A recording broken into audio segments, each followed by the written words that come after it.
Thank you for tuning in to this very special edition of American Real. I'm Roger Brooks, and today I bring you an incredible conversation that I had with U.S. Army retired Sergeant Rick Yarosh. Rick's story is one of courage, hope, inspiration, and love, and I am honored to bring it to you today. I'd like to thank Rick for his service to this country, and I'd also like to thank all the men and women in uniform who put their lives on the line every day to protect our safety, freedom, and civil liberties. Now, if you like this episode, please share it with your friends on Facebook and Twitter, follow us on Instagram, and also subscribe to our YouTube channel, American Real TV. I'd like to thank our partners and sponsors, especially Happy Socks, turning an everyday essential into a colorful design item. I'll be wearing Happy Socks each and every episode. And now, without further ado, I bring to you Sergeant Rick Yarosh.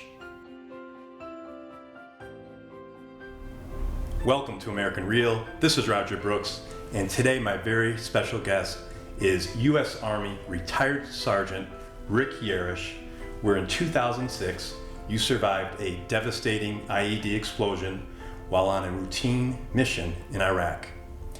You are a recipient of the Medal of Courage and are an inspiration to people across the globe, both young and old, delivering a message of pride, hope, and happiness. I am honored to have you here today, Rick, in our studio.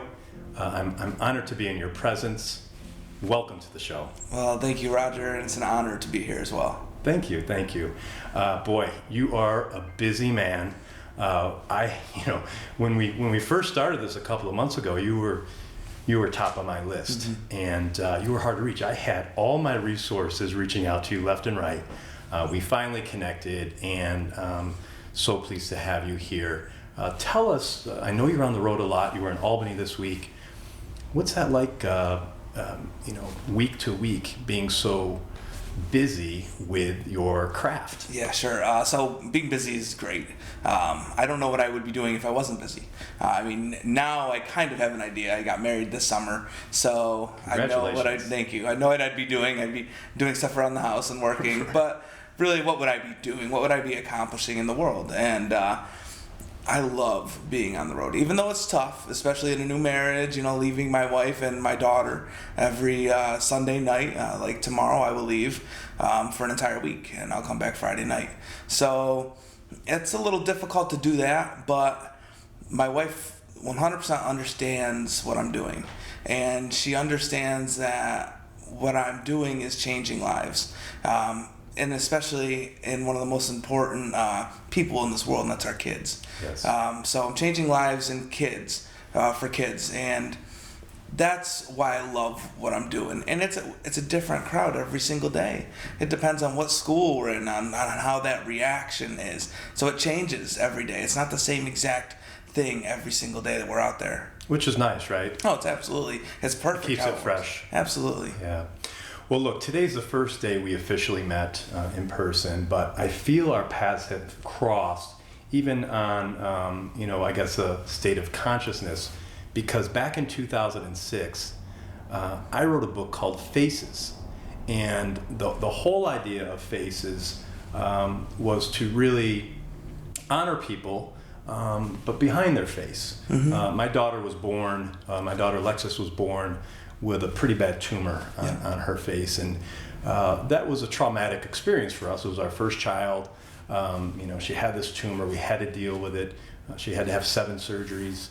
But when we went to the waiting room and we saw the other kids that were much more severe than our daughter, it really hit me hard. And I just wanted to do something to honor people, to get beneath the surface of the face. So I love what you're doing.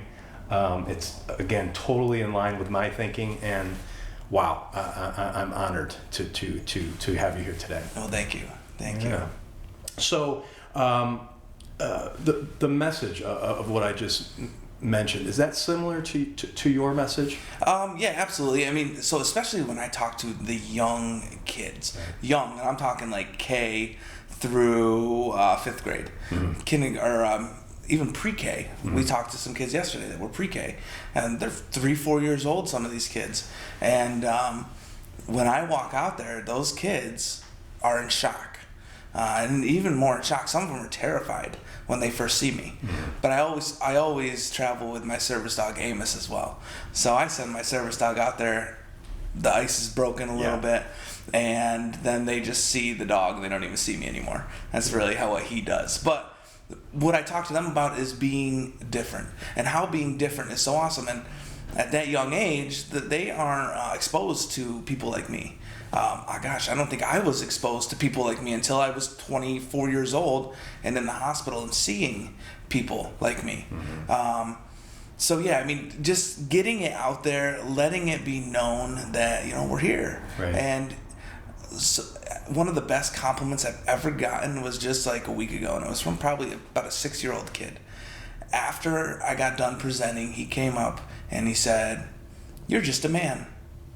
That's awesome. And honestly, that sounds ridiculous, that could be such a compliment, but it's true. Right. I'm just another guy. I just look a lot different than everybody else. And once they see, or once they can hear what I'm saying, then that's when they realize it. They can't see it in the face, like you were saying. They can't see that in the face. But once they get to know deeper than skin, they're like, oh, he's just a guy. Right.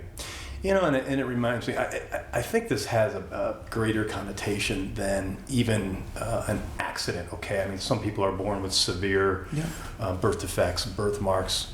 You were born as a healthy human being, grew up and had a very severe accident. So you really experienced it both ways, right? Yeah. Living a normal life for 24 years. And that's what I tell people.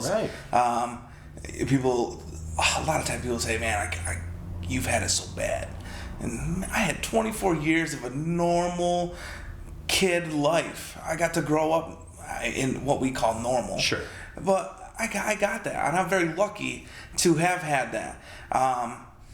My motivation a lot of the times will come from St. Jude's. Like if sometimes, I think about how if I'm down in the dumps and I'm dealing with some difficult things, I'll go to St. Jude's and I'll look and I'll be like, I got it pretty darn good. Because for 24 years, I got to live this straight and normal life. These kids, they don't know what a normal life is. Yeah. Normal is having your hair fall out, living in a hospital, being sick. How can I say that I have it bad? I can't. It's impossible. And I think people need to understand that as I don't have it bad. I am very, very lucky and very, very blessed to be in the position that I'm in today. And I've heard you say you're the happiest you've been in your entire life. Yeah, absolutely. And so I say that. I'll tell you that right now. I'm the happiest I've ever been in my entire life. And I said it yesterday, and I will probably say it tomorrow, and I'll probably say it the next day. Because honestly, every day I'm a little bit happier. I find a little bit more happiness. Will there be tough days? Absolutely. But I know that they're only going to be moments. I don't even allow them to be days. I only allow them to be moments. Right. And if the moments do turn into the day, then okay. But I know the next day I gotta work through them, and I gotta get rid of that moment. And don't forget them, because I think that's what strengthens us. That adversity that we deal with in life strengthens us to who we are. But I only let them be moments of difficulties. And truly, I know that eventually I'll be the happiest I've ever been in my entire life again. Yeah. And boy, you just got married, you have a daughter, and you're out there every day helping people. I mean, what better life can you have, right? I can't define success because everybody else has already done that. But in my opinion, success is being happy while making other people happy. I mean, in my opinion, it doesn't get more simple than that. Mm-hmm. And it almost sounds ridiculous to people, but doing positive things and making other people happy, that's what makes me happy. And how can that not be success? Right. So I definitely want to talk about the accident and all that. But before we do so, can you tell us what motivated you to go into the military? Was there an event? Was there a moment? Was there something that said, There were a bunch. Okay. Some of it was slow happening and it built up to me joining, and then some was instantaneous. The first reason was the fact that I didn't know what I was doing. I graduated in 2000 from Windsor High School, and I didn't join until 2004. So I had this period of time where, what was I doing? Was I making anybody better? No. Was I making myself better? No. How could I do that? I couldn't make anybody else better. So I definitely wasn't making myself better. I worked in bars, and I probably had like 7 or 8 jobs in that time. I was like, what am I doing? School wasn't for me. I had attempted to go to school. It just wasn't for me at all. And eventually it was like, all right, it's time. It's time to make a decision to change the path that I'm on. Mm-hmm. That was the first reason. But that was that slow rate. It took 4 years for that to build up and finally be like, okay, it's time. Part of that as well was the fact that I was, as we all were, affected by 9/11. Yeah. The horrors of 9/11, but also the positive things of 9/11. And people have a really difficult time understanding what I'm talking about when they say positive things about that day. Well, maybe it wasn't in that day. Maybe it was the days after, the weeks after, the months after. I believe there's a positive situation in every situation, and I could show you a picture of the towers being hit by an airplane and say find a positive, and it's almost impossible. But I think the problem is we always focus on one single thing in the picture. But the things that happened afterwards, the country coming together like I had never seen before, and I'll never see again, most likely, unless something horrific happens again, which is terrible. I don't understand why we wait to come together until after it happens, but that's just how it works. But I saw the pride in our country, and I wanted to be a part of that. I saw that, a lot of people would think that I joined the Army as a cavalry scout, which is a combat job, in the middle of a war because I wanted to kill terrorists. And it wasn't that. I saw a pride in our nation, and you know what? I want to be a part of that. I want to fight for that. So that was the second reason that I joined. The positive situation there. And then the third reason was I was at my grandmother's house on Easter Sunday in 2004, and on the coffee table was the local newspaper, the Press and Sun, and front page it said first Southern Tier soldier killed in Iraq, and big photo, and it was actually a wrestler from Sydney. Okay. He was from Sydney, New York, and which you were a wrestler? Yeah, I was a wrestler, and that's how I knew who he was. And I think everybody who wrestled knew who he was, and I don't think they knew him as a really good wrestler. I think people knew him as a really good guy. He just seemed like one of those guys that was a really good guy. I don't know if I ever had a conversation with him, but he was a face that I just never forgot because he just always seemed happy. Mm-hmm. So I read that article, and at that moment I was like, what have I done? Now, what am I doing? I'm really doing nothing. So after reading that article, saying those things to myself and saying, it's time to make a difference. It's time to make a change. Next day I went and signed up. I went to the recruiter station and signed up to be a cavalry scout in the Army. So those are the 3 main reasons that I ended up joining. And how long was your training? 4 months. I did 4 months in Fort Knox, Kentucky, and I stayed a little longer than normal because I did an extra 2 weeks of training on a new vehicle they were introducing into the Army, and that was the Stryker. And no longer a new vehicle, but at the time it was just being introduced, and we did some training on that as well. Okay. Was it intense? Was it preparation for battle? No. It was changing your mindset. That's all it was. And that was tough. Imagine anybody, taking your mind and then reversing it. I mean, in 4 months. Can you give us some examples? Yeah, just everything was. Then you've heard people say probably they break you down so that they can build you back up, and that's truly what they did. They almost make you forget who you are a little bit, which honestly for me was an okay thing. I didn't forget who I was, but it erased some of the past, made me tougher. There was days that I wanted to go home. I'm not gonna lie, and not because it was physically tough. Yes, it was physically tough, but it was mentally tough. One day the drill sergeants came in, and we were about 3 months into the training, and they came in with a piece of paper, and they sat us all down, and they read from the piece of paper and said, since we are all National Guard drill sergeants, the Army has deemed us not fit to train you, so you all have to start over. Really? 3 months in to one of the toughest 3 months of my life, and they said that. And we were all like, you gotta be kidding. We had people flipping out, like, I can't do another 3 months of this or another 4 months of this. And then he said, we're just kidding. But wow. That was kind of the eye-opening thing, like, yeah, I don't know if people would do this again if they had to. Knowing afterwards what you were getting into, yeah, people would. But in that moment, you haven't really earned anything. You're a peon, basically. Who would want to go through it again? You haven't seen the fruits of your labor, really. And once you get into the regular Army after that training's over, then you see, and you deploy, and then you see what all that was about. But yeah, there was difficult times, for sure. I was one of the older kids there. I was 21 when I got there, and a lot of those kids were 17, 18 years old, and a lot of them didn't care about structure, and where I came from, I didn't either.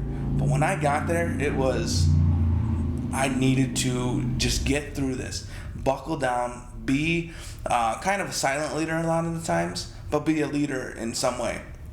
And it was so hard with some of those kids that they didn't want that, and they didn't care that their actions were going to get you in trouble as well. And that was hard for me. Do you think they looked up to you because you were a little bit older? Did they maybe a little bit, yeah. I mean, I wasn't a true leader in the sense, like, because the drill sergeants would take guys and put them in leadership roles. And I kind of wanted to shy back. I didn't know if I really wanted to be seen every single day by the drill sergeants and be accountable for things. I just kind of wanted to get through that 4 months. And actually, the drill sergeants came up to me one time at the very end and said, Yarosh, we almost made you a leader, but we thought you were slow. So thanks a lot, drill sergeant. Yeah, right. Yeah. Thanks for that one. So then when are you deployed? Right away? Or so I was there for a full year. So I did my training in Fort Knox. That was my basic, 4 months in Fort Knox. And then right after that, I went to Fort Hood, Texas. Okay. And I was there for a year. So I did some more training there, and that's where we prepared for war. So that first 4 months was break you down, build you back up. Then it was, okay, now here you are. Here's your training for war, which is really crazy because when we were in Iraq a year later, after I went to Fort Hood, there were kids who got right out of basic training and went to war. I mean, I don't even know if they went to, I guess they would have gone to their base for a week or two, but straight to war. No training, no preparation. Now, and that's crazy to me. Yeah. But that month that I was in Fort Hood, that's where I was assigned to my vehicle. I was going to be a Bradley guy. We had 3 Bradleys in our platoon. We had a platoon of about 50 people. And each Bradley had only 3 crew members. And what does that mean for people that don't know what the Bradley is? So a Bradley is basically, and my buddies would shoot me for saying this, but it's basically a small tank. As scouts, they don't like to call it a tank because tankers drive tanks. And tankers would even say that's not a tank. But it's a tracked vehicle, and it has a cannon on it. It's just basically a small tank. Okay. And your role was? At the beginning, it was a driver. Basically, when you start out, when you're the E1, E2, E3, the ranks, you start out at the lowest positions, and it's either dismount or driver. Most of the time it's driver, and then you work your way up. So when I was in Iraq, I was a gunner, but in the beginning started as a driver, and as a driver you have to know your vehicle, and you learn the ins and out of every single piece of the engine, of the compartments, of the turret. You just know everything about the vehicle, so that later on when you get those more important roles, you know what you can do. Yeah, that's good. So most of us only see and understand war through what we see through the media, what we see on TV and the history books, etc. The Gulf War was the first war of television of that era back in the early 90s. I remember seeing it too. You were a little kid. The tracer rounds being shot through the air, and the anti-aircraft. Airstrikes. Yeah, it's crazy. Yeah, and today we're hearing about fake news. What's right, what's wrong, what's truth, what's not. Can you describe firsthand what you saw when you were there as an insider, obviously before the accident, and even what you learned as a soldier, what you learned about yourself? So obviously I didn't know what I was doing either. I was a civilian. I didn't know what war was. I thought I did because we watch it, and I think that's a misconception, is we think we know. And we don't know a lot of things until we actually experience things. And I didn't know until I got there. So I got there and right before New Year's. We actually got to Kuwait right before Christmas, and then we got to Iraq. We drove up during New Year's. So, that was my holiday. That's how we spent the holiday. Wow. And again, now this is my first time away from home, in the United States. During a holiday, and I'm very family oriented. I love my family a lot, and gone. Missing home. Yeah, I can't even call home this time. It's a lot different. And my first experience was our drive from Kuwait to Baghdad, and we were driving up, and there was a tire on the side of the road that was on fire. And to me, that's all that was, and whatever. I know we're in a war, so that's the stuff you see on TV, is that tire that's burning. But that's all it is to us when we see that. And I found out that nothing happened at that moment, but I found out that one of the guys who had been there before said that's a marker. And that means usually there's an IED buried somewhere around here, and they use that tire to mark, so they can see when your vehicle drives by that, they can detonate. The enemy. The enemy, okay. Detonate the IED, or the bomb. So that was kind of a rude awakening, nothing is what it seems. There's a lot more to everything that you see. A soda can on the road. It might not just be a soda can. It could be anything. A pothole isn't always just a pothole. It was strange. A bag, anything. So you start to look at things strategically, tactfully. Yeah, and you start seeing everything. Wow. Everything. Stray dogs. You didn't know.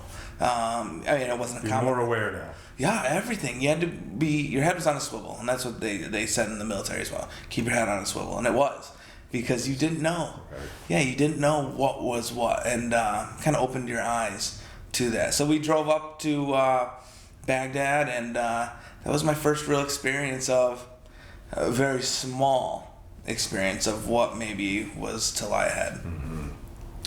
And what did you learn about the enemy when you were fighting? It was hard to say who was the enemy. I think that was probably the biggest thing. We had people wave to us some days, and then days later, who knows if they were the ones that were, blowing us up or shooting at us. We didn't know who the enemy was. That was the hardest thing. So the enemy could look like civilians. Oh, absolutely. They did look like civilians. Right. They were civilians. There was no army anymore. The army was defeated. Mm-hmm. The army was gone. We actually had guys who were dressed as army, Iraqi army, our friends, and killing people, because that was their way of infiltrating into being able to kill people. Mm-hmm. So it was again, head on a swivel. Nothing was as it seems. It was impossible to know who was who, and so I can't even tell you if we got shot at while we were there. I don't think we did. Maybe one time I might have had a guy take a couple pop shots at me. Until to this day, I don't even know if he did. I just heard a crack, and I thought I smelled gun smoke, and I heard it twice, but I didn't see an impact spot. I was standing on the side of a hill. I didn't know. And I didn't see where it would have come from, but my buddy who was standing there was like, I think we're getting shot at. Okay. But to this day, I don't know if we did or not, and he doesn't know either. Like I said, we didn't hardly get shot at, and when we got hit with IEDs, which was often, there was never anybody there. There was nobody there to shoot back at, or it was, it just happened. And then there's panic because is everybody okay? Even if you're looking for that guy, where is he? Mm-hmm. There's trees around, there's canals around. That must have been difficult. It was difficult. And basically the first idea is when you get hit with an IED is get out of the kill area. You don't want to stay there because you could be being ambushed. Mm-hmm. And you want to get out of there quick. So when you get out of there, you're not finding anybody. It was a very difficult situation. But at the same time, there were Iraqis that we trusted. That I trusted anyways. And that's what I wanted to know too. Yeah, I mean, are you talking with people in the communities? Oh, we were taking over homes. We had no choice. We would come in at night and infiltrate a house that we were going to take over and watch, and we couldn't keep the people in there. That was a rule that we were not allowed to do. We would tell them, please don't tell anybody that we're here. Right, whether that happened or not, who knows? It happened every single time. Yeah. Of course they're going to tell people. You know, there's people with big guns in their house. Mm-hmm. People are going to talk. So it was never really hidden. We were never truly hidden. But we had to make friends with those people. I mean, we're invading their home. Whether they're good or bad, I don't know. But we're invading their home. And are we paying them off? Are we doing anything for them? I think there was stipends that they were getting, some. I don't think all. I know a lot of areas were getting, we would see new tractors, like big John Deere tractors driving down the road, going somewhere that we were giving them to farmers and stuff like that. I don't know if that was for information or for what that was for. But in your role, you didn't experience any of that, or... No, that was a totally different job. Sure. Yeah, we were honestly our job. We were the war fighters. That was one of the things that we did. We were, and I don't mean this the way I say it, but our job was the killing machines. Mm-hmm. But honestly, did I kill anybody while I was there? No, zero. I never even shot at anyone. I shot in the direction of somebody just to scare them off, but I never shot anybody. I never killed anybody. So it was the presence. It was just maintaining the peace where you could. And if the ROE, the rules of engagement, were so strict, and I mean it was a hard war to fight, if you even really want to call it a war. I mean, people were dying, and but it might have been a war for them, but we were just there, and it was like we couldn't do anything. Yeah. And I don't get political about things. I'm not a political person, but I believe we were there for the right reasons, and a lot of people do not. And I understand their views, but I believe we were there for the right reasons. I just believe it was not a very well thought out plan. I think that the plan was not a great plan. And had it been, it could have had a better outcome. But I think the only outcome really in the end was we occupied Iraq for the next 100 years. Mm-hmm. That was the only way things were going to change. You need to change the kids, and you need to change their kids and their kids. And I also believe that we were helping them. Did they see that? Did they see us as helping them? No.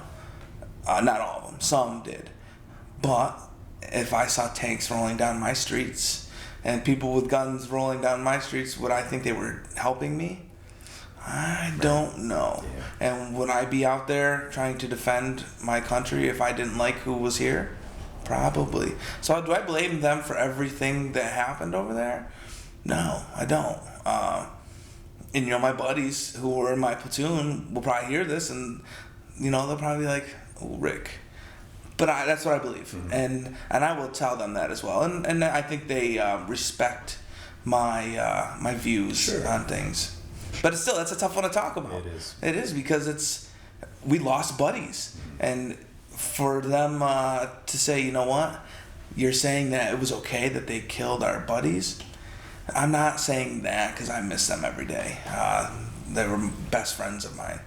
But at the same time, would I be doing the same thing here if it was happening here? I probably would be. Right. I probably would be fighting back. Right. Because they don't even know. They didn't even know what we were doing there, really. Half of the people had no clue what we were doing there. And that's sad.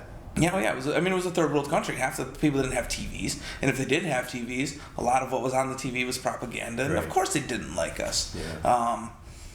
But we did reach a few, and we did have a few friends. And we had one group of friends that would come to our vehicles. We sat on OP, which is observation post. And it was basically just watching a road, making sure nothing was happening. And it was a very bad area.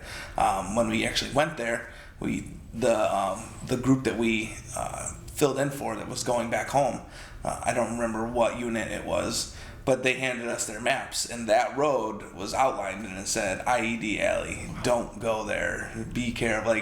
Beware. And wow, here we are. And we were in that area, and there was a family that would come up to us quite often. And eventually we left that area just because I guess they didn't see us accomplishing a whole lot there. So we left that area, and then when we went back, not long after, that whole family was dead. And it was because they were talking to us. Mm-hmm. And they weren't telling us anything, but they were being friendly. Mm-hmm. That's it. They were being friendly. So at the same time, I understand why people were doing it. If they didn't, they died. Right. People do some crazy things to stay alive. Sure. And you saw it firsthand. Yeah, and it's a tough subject because I know not everybody's gonna agree with me on some of that stuff. But that's what you feel in your heart. Yeah, absolutely. You know, people. I have a hard time when people say, just nuke them all. How lucky would they have been to have been born here? You know, how many of them want to come here and live a life where they get to choose and be free? Sure. It's not their fault they were born in that place at that time. I've seen leadership, after I got out, I've seen some leadership say things about them. They're all this, they're all that. And I'm like how can you teach your soldiers that? Yeah. Because, no. You don't think that if you lived over there, you would want to come here? They were unfortunate to be living in a war zone their entire life, and under a dictator. I don't know. That's a tough one. And, I'm a pretty neutral guy. I don't get into those types of things, but there's some things that I'm very passionate about, and that's one of them. Mm-hmm. They're human beings in the end. It doesn't matter what else they are. They're human beings. Well, I understand. I definitely feel that, and I'm sure with your new venture here in bringing your motivational, inspirational talks to the world, you probably see that even more, or feel that even more, the human side. Yeah. Because people are people. It doesn't matter if you're here or in Iraq or somewhere in Africa. Absolutely. It's we got to care for everyone. Yeah. It doesn't. We don't just care for the people that are like us. That's right. That's ridiculous to think. Yeah. We got to care for everyone. We have no idea what they've dealt with in their life. The guy that blew me up, because there was a guy at the end of a wire who blew me up. I have no idea what his life was like. Did he lose a brother? Did he lose a son, a daughter to an explode? I don't know. So how can I judge him? I can't. Rick, if you can, take us back to September 1st, 2006. Sure. And if you could describe, if you can, both physically and emotionally, what happened that day. Yeah, absolutely. It's a story I tell often. Yeah. And it's a story I'm very proud of. It's the start of the new beginning for me. It's what shaped me into who I am now. I wouldn't be here if September 1st, 2006 didn't happen. In a strange way, But we were loaded up into our vehicles that day just like every other day. I was in my Bradley, and I was a gunner at this point. I had moved up, and our driver was also a gunner as well. We kind of switched back and forth. Some days I would still drive, sometimes he would gun. It all depended. And that day, we had decided that I would be the gunner. And we had 3 Humvees in the convoy and 2 Bradleys. The 3 Humvees were leading the way. And we took up the 5th position in the convoy, which was the last position. So, and as the last vehicle in a convoy, your job is rear security. So being in the turret, the gun is facing backwards, and on those roads out there, it's a lot of dirt and a lot of dust. You can't see anything through the sight because the dust is just kicking up, and you can't see anything. All you see is the dust. So it's not a fun position to be in. You're not seeing anything. And so I don't know how long we were into the patrol, maybe an hour or two. And we decided to move up. We asked the other Bradley, hey, can we move up to the 4th position? So we did. We moved up to the 4th position. So my buddies that were in the vehicle with me were Sergeant Montez, who was the Bradley commander. He was E5, sitting right next to me in the turret. And then Specialist Andrew Lowe, who was our driver. And after we moved up to that 4th vehicle, probably not even a few minutes after that, we got hit.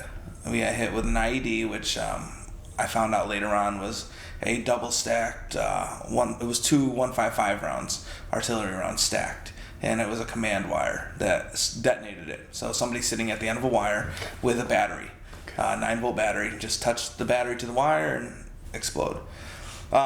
So we got hit, and the IED went through the bottom of the vehicle, which the Bradley's a pretty armored vehicle, except for the bottom.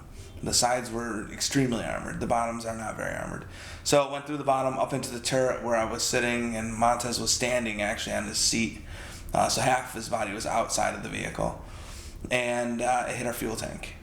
Yeah, and honestly, if it didn't hit our fuel tank, I don't think anything would have happened. I think we would have had a puncture in the bottom of our vehicle and, maybe disabled a little bit, but I think we would have been able to roll on.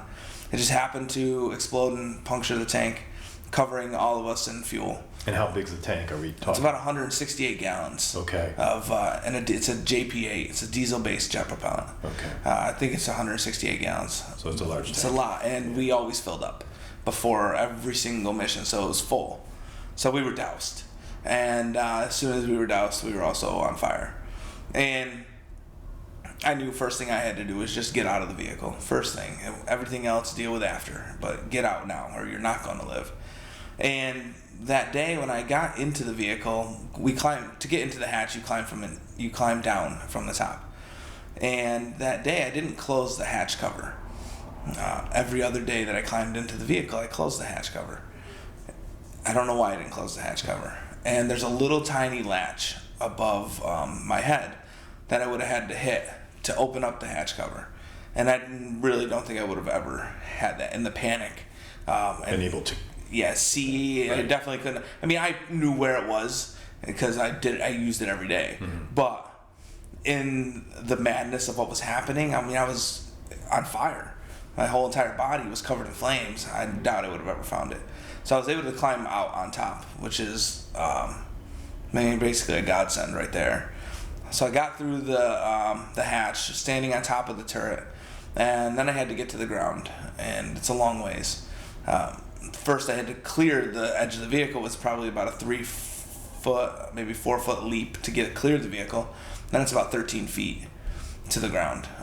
So that was a big problem. I had to get to the ground, and I wasn't gonna climb. I had to jump.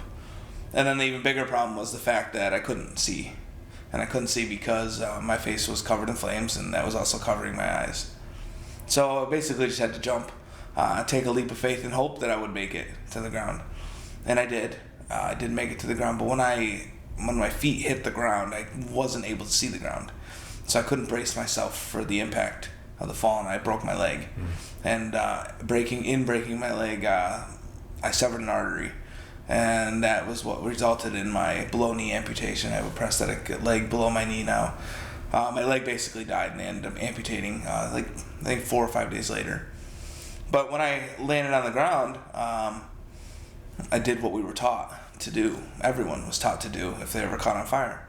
What every 3-year-old knows, really. Stop, drop, and roll. Right. And that's what I did, and I couldn't put the fire out because I actually had too much fuel covering my body. Really, there wasn't a whole lot that would have put the fire out at that point. And at that point, my buddies still thought I was in the vehicle. I was just more fire on the side of the vehicle. They didn't even know that was me because there was so much fire. The vehicle was so engulfed in flames. And eventually, once I realized I couldn't put the fire out, what else am I supposed to do? I gave up. I couldn't stand up when my leg was broken. I couldn't run and yell for help and hopefully somebody had a fire extinguisher. I couldn't do anything. So I really did. I gave up. I laid on my back, stared up in the sky, and I gave up. I didn't feel any pain. I think that's probably why I gave up. It was. And when you say you gave up, were you ready to die? Oh yeah, done, ready to die. I mean, I think staring up in the sky and just this is it. It's game over. What else am I gonna do? Nobody knows where I am. Another 10 seconds probably. I would have been gone. It wasn't gonna be long. And I think the fact that I didn't feel the pain made it easier. Mm-hmm. Because, all right, this is kind of calming, even though there's some crazy things going on around me and I'm on fire. It was easy to decide that in that moment.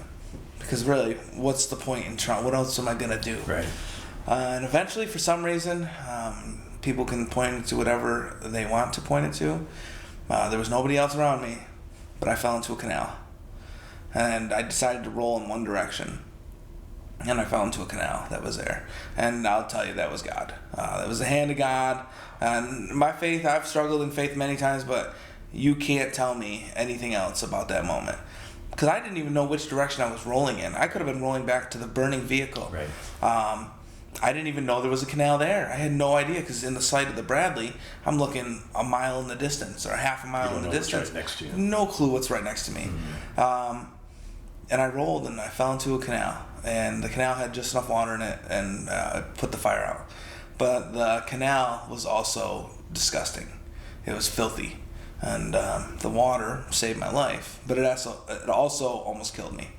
I ended because of disease, or I had ended up with a fungus on my hands. That's why my hands are as bad as they are, from the fire as well, but also from in the hospital they had to cut my palms off twice. And the third time they said if it happened again, if it happened a third time, they would actually cut my hands off, because it was a fungus that spread really fast and it kills. So that water ended up with respiratory cholera as well, which is something that's almost unheard of here in the States. But yeah, the water that saved my life almost killed me as well. Yeah. Pretty crazy to think that. And we sometimes we'll talk about that. If you're on fire and you're about to die, and all they have next to them is a bucket of filthy, disgusting water, are you going to use it? Of course. Right. Doesn't matter. You got to save their life, and then you'll deal with the rest later. So I was able to fall into that canal, and eventually a couple of my friends found me. One of the guys from the vehicle in front of me, the vehicle behind us, because we had switched, Sergeant Jackson, he found me. He was the Bradley commander of that vehicle. And then one of my buddies, Sergeant Anthony Vanetz, he was in one of the Humvees in front of us, and he was attached to us as a sniper. Infantry sniper. We took, I think, usually about 3 of them with us on missions, and he was the other one that grabbed me. One of them grabbed under my arms. Well, actually, first one of them grabbed my vest, my IVAS, and as soon as they grabbed my vest, he lifted and it disintegrated. It broke, and then the other one grabbed under my arms or under my legs, and that was the first time I felt pain, because he grabbed my leg, the broken leg, and that's when I said, you got to grab up higher, because he grabbed my ankles, and you're conscious through all this. I remember it all. A little later, things start to get fuzzy. I had to be filled in, but this is all firsthand. Nobody told me about this. I remember this part, and I also remember the flame. I could see the flames on the side of the hill from the path that I left. I left fuel and fire, and really, I don't know how that filthy canal wasn't on fire as well. Maybe it was. I can't remember that part of it. But they eventually got me to the top of the canal, and that's when I knew that things were going to be, my future was going to be crazy if I lived. I didn't know if I would live. I knew that my injuries were bad enough. I knew I was just on fire for probably about 15, 20 seconds, fully engulfed. And I didn't know if I would live. But if I did, I knew things were going to be bad. I think I was sitting up at that point, and I could see my face. And I didn't need a mirror to see my face, because it was hanging from my chin. And I could see my hands, and they call it degloving. My hands were so burnt that all the skin had come off, and my hands were hanging off of my fingertips. The skin was hanging off my fingertips, and that's when I knew that, man, I might not live, and man, if I do live, this is gonna be a crazy road ahead. And actually, my buddy Sergeant Vanetz, who was standing over me, helping me get through it all, I asked him how bad it was, how bad the situation was, and as a good friend would, he lied, and he said it's not that bad. And I actually said to him, I said, I'll never be as ugly as you are. And in the moment, I think, they knew I had a sense of humor to begin with, and seeing that my sense of humor was still there, that maybe I was going to be okay. It wasn't over yet. There was still some fighting to do. And I tell that story, and I talk about Sergeant Vanetz. And then Sergeant Vanetz was killed in Afghanistan.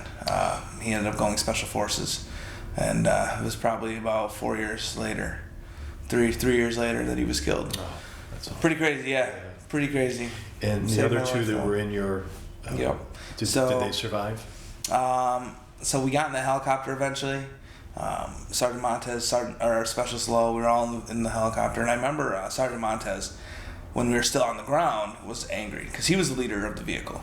He was in charge of the vehicle, so he was blaming himself. And nothing he could have done, nothing Lowe could have done, nothing I could have done. Really, there was nothing. There were 3 vehicles in front of us that ran over it. Right.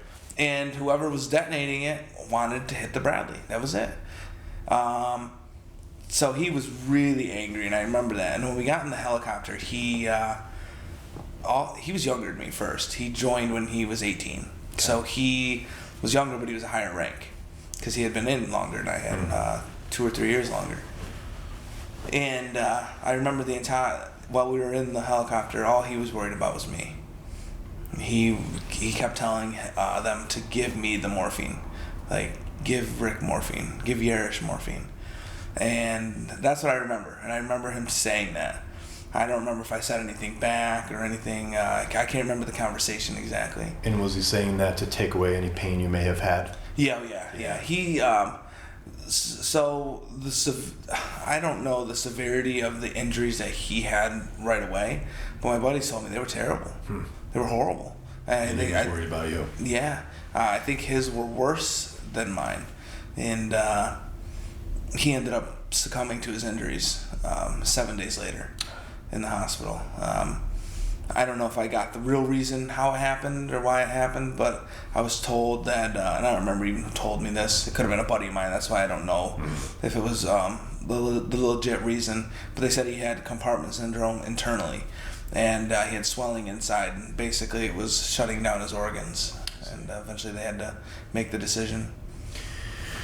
So now they need to get you to safety. Yeah. And what happens next? So I go to the hospital in Baghdad. I believe that was the first place we went. Helicopters took us there. And I remember them pulling me out of the chopper. And I remember the chopper it was like a carousel inside. It was this 3, I don't know how many we carried, but you put the gurney and then you turned it. Okay. And another gurney went in, and then it was 2 layers, a top and a bottom. And I remember that. And I remember them taking me off the helicopter and putting me on a stretcher. And I remember going through like 2 doors, and I remember a light above me, like a hospital light above me. And I remember a nurse or doctor, female, standing above me and putting a needle in me, and game over for a long time. I don't remember much, and I can't even tell you how long it was that I really remember things. But yeah, that was the hospital that I went to in Baghdad. That's the last you remember? Last thing I remember. And then where do they take you from there? From there, I believe we went to Balad, which is one of the main airports. Still in Iraq? Still in Iraq. And then from Balad, we went to Germany. And that was where the big hospital is, our main hospital on an Army base, or actually I think it was the Air Force base. Went there, and I don't remember, this is all secondhand, but this is from my parents, so it's all very accurate. And I know that when I was in Germany, my parents were at home, and they had gotten the phone calls about what happened to me, but I was in Germany quick, very fast.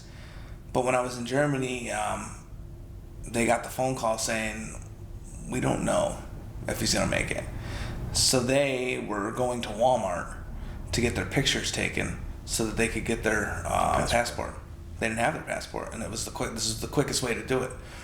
So, pretty crazy. Now, all of the things I talk about are pretty simple. Except when I talk about my parents, or even my friends, getting that call.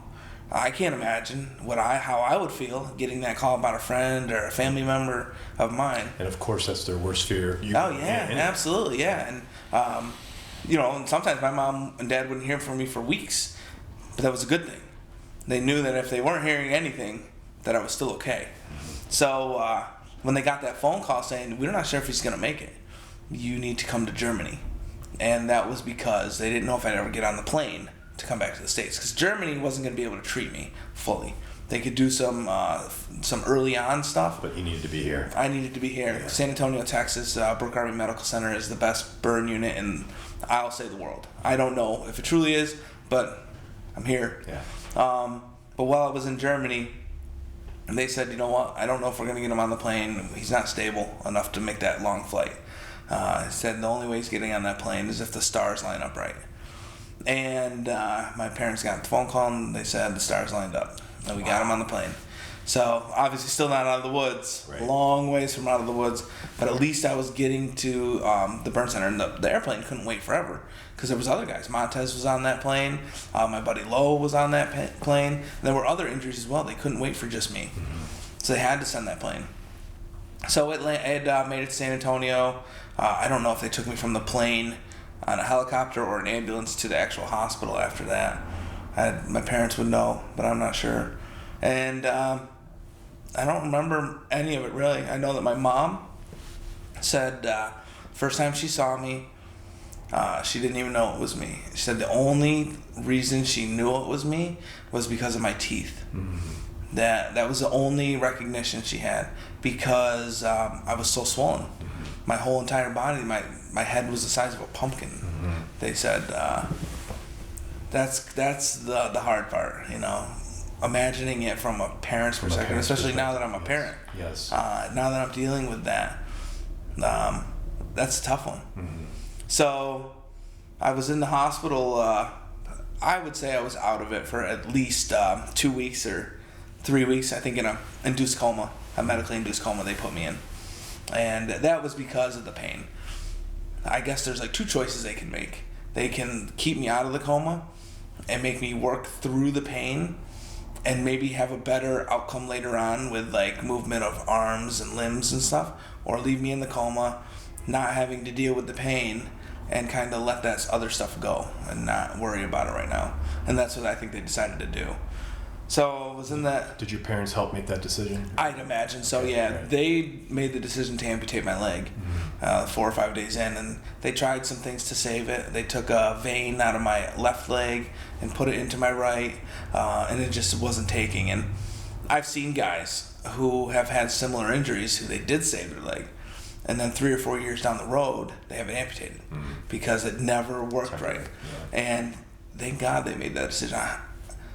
I can't imagine 4 years down the road saying, okay, now take my leg. Right. No way. Right. So thankfully it happened then. And for a long time, I lived in my own reality, I call it, because the world that I was seeing was not the world that I was actually in. I was never really in a hospital room. I was never around doctors. People were around me, but I didn't see them as doctors. Sometimes I was still in Iraq. I remember telling my parents one day, watch out for that van. I was in my room, but I saw a van. And that was one of the things that drove around a lot over in Iraq, was these vans. And like I said, back to in Iraq, our head was on a swivel, you noticed everything.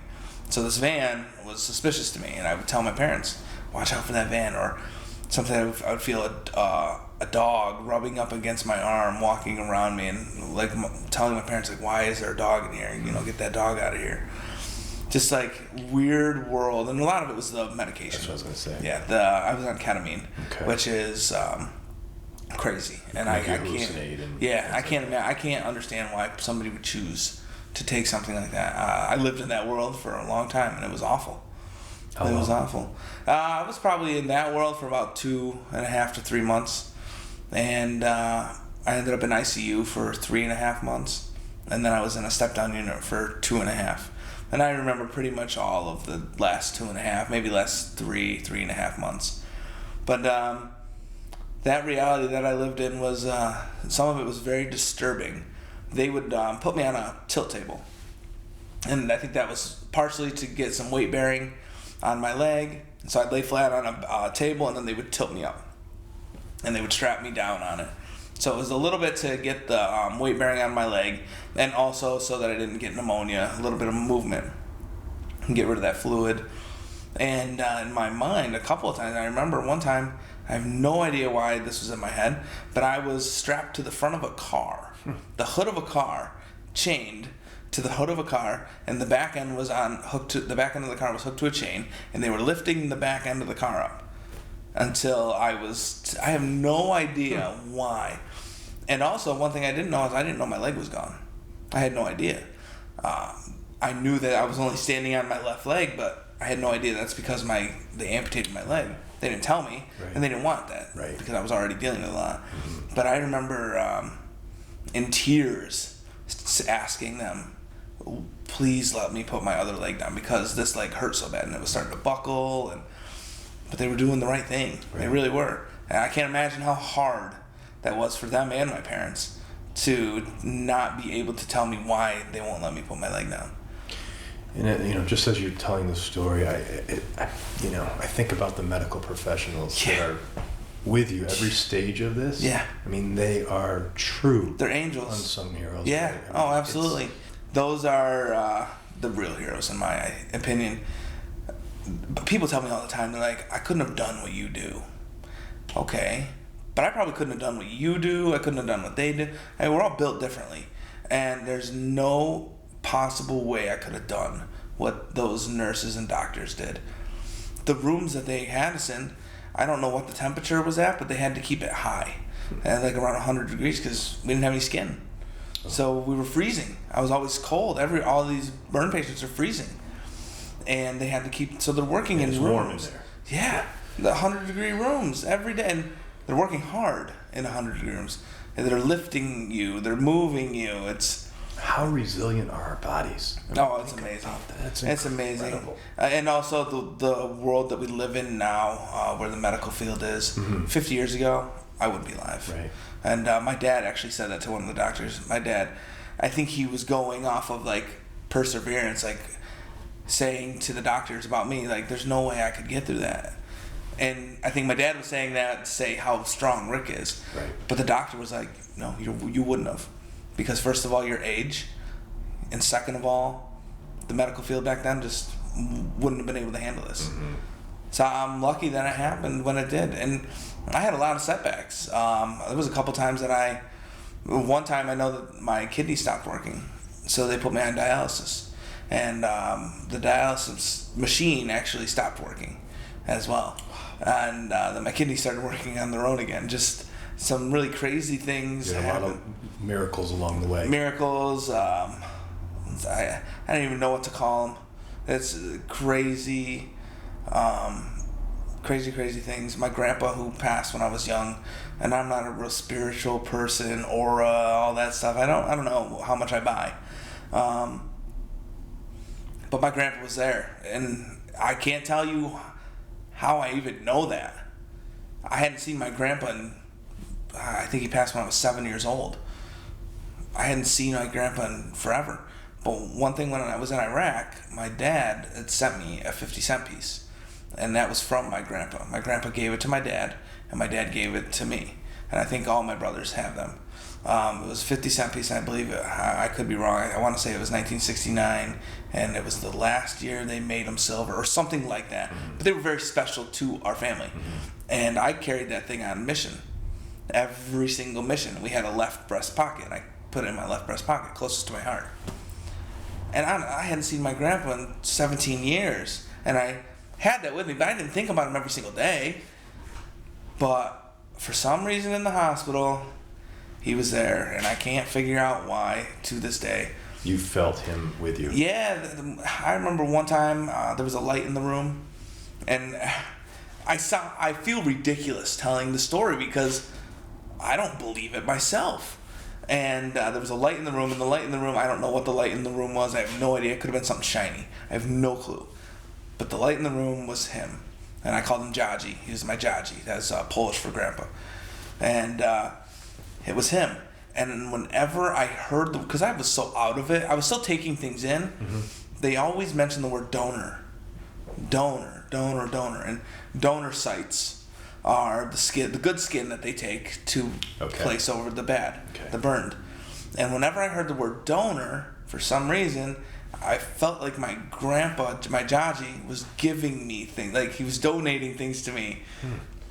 Again, no clue why. My dad would ask me every day. My parents are amazing, first of all. I could only imagine. They're amazing. And my dad was in the room, and he would ask me every day, what day is it and where are you? Just kind of to get my brain moving, working. And every day I was wrong. Every day. I had no clue where I was. I remember saying Michigan once because I was cold. And Michigan's really cold, I guess. I've never been to Michigan. I know it's cold. So I said I was in Michigan. I've never been to Michigan. No, I can't figure that one out. But one day, I said, where are you? And I said the shipyard's in Philly. I've never been to Michigan. I didn't even know if there's a shipyard in Philly. How about your grandpa? My grandpa worked at a shipyard in Philly. What the heck? My dad didn't tell me that till like 3 years ago. It's amazing. Yeah, I'm like, how? He's like, I just didn't even think about it. Like, I don't know what I believe, but something. Oh, come on, something was there. Pretty crazy. Well, those situations definitely test our faith, right? Yeah, and I went back and forth with faith. And one of my best friends in the hospital was my chaplain, Chaplain Snyder, David Snyder, and he, I don't know, he just was there for me, and not just me, my parents as well. And I'll never forget, at the beginning, I couldn't see anything because my eyes, they had so much gunk in them. They were putting solutions and gels and stuff in them because I couldn't close my eyes because of the scarring. So when your eyes are open forever, they're going to dry out and they're going to go bad. You're going to ruin your eyes. So they kept those things on there, and I would also have goggles on as well to keep the moisture in. So I couldn't see anything, and honestly, for a long time, I thought I was blind. I just believed I couldn't see. I don't think anybody ever told me that I'm wearing goggles, and so I thought I was blind. And I remember the chaplain coming in and talking to me, and I couldn't ever see him though. And finally, they cleared the gunk out of my eyes and took the things off, and my sight slowly came back. So it was still very blurry. And I remember him coming in one time, and I was like, what the heck? Like, you guys have been allowing this guy in my room? He's like 6'7", like 320 pounds. I'm like, what is Not going on? what you expected. Not what I expected at all. The guy that was getting me through so much. It was huge. Yeah. And became one of my really good friends. Somebody I turned to when things were difficult. He was the one that broke a lot of news to me. Like when they finally wanted to tell me that Montez had passed. They didn't tell me that early on. They told me that quite a bit late. And they know, right? They don't want to feed you too much information. Yeah, they didn't. They knew that I was dealing with a ton already. Sure. Personally. Yes. They don't want to add to that. Yeah. So I remember the chaplain coming in, and actually a couple of my buddies who I was in the Army with. So that was another nice thing. Being in San Antonio and being stationed at Fort Hood. So when they got back home from Iraq, they went back to Fort Hood, which is only about 2 hours away from my house. So they would come visit. They would come visit. That's nice. And they came in one day with the chaplain and sat down with me. And they said, Montez didn't make it. And I said, I know. I knew. I don't know how I knew. I remember early on I asked a lot, how's Montez? And the answers that I got, they just didn't seem right. They weren't right. You started putting two and two together. Yeah. Well, I remember I asked a general.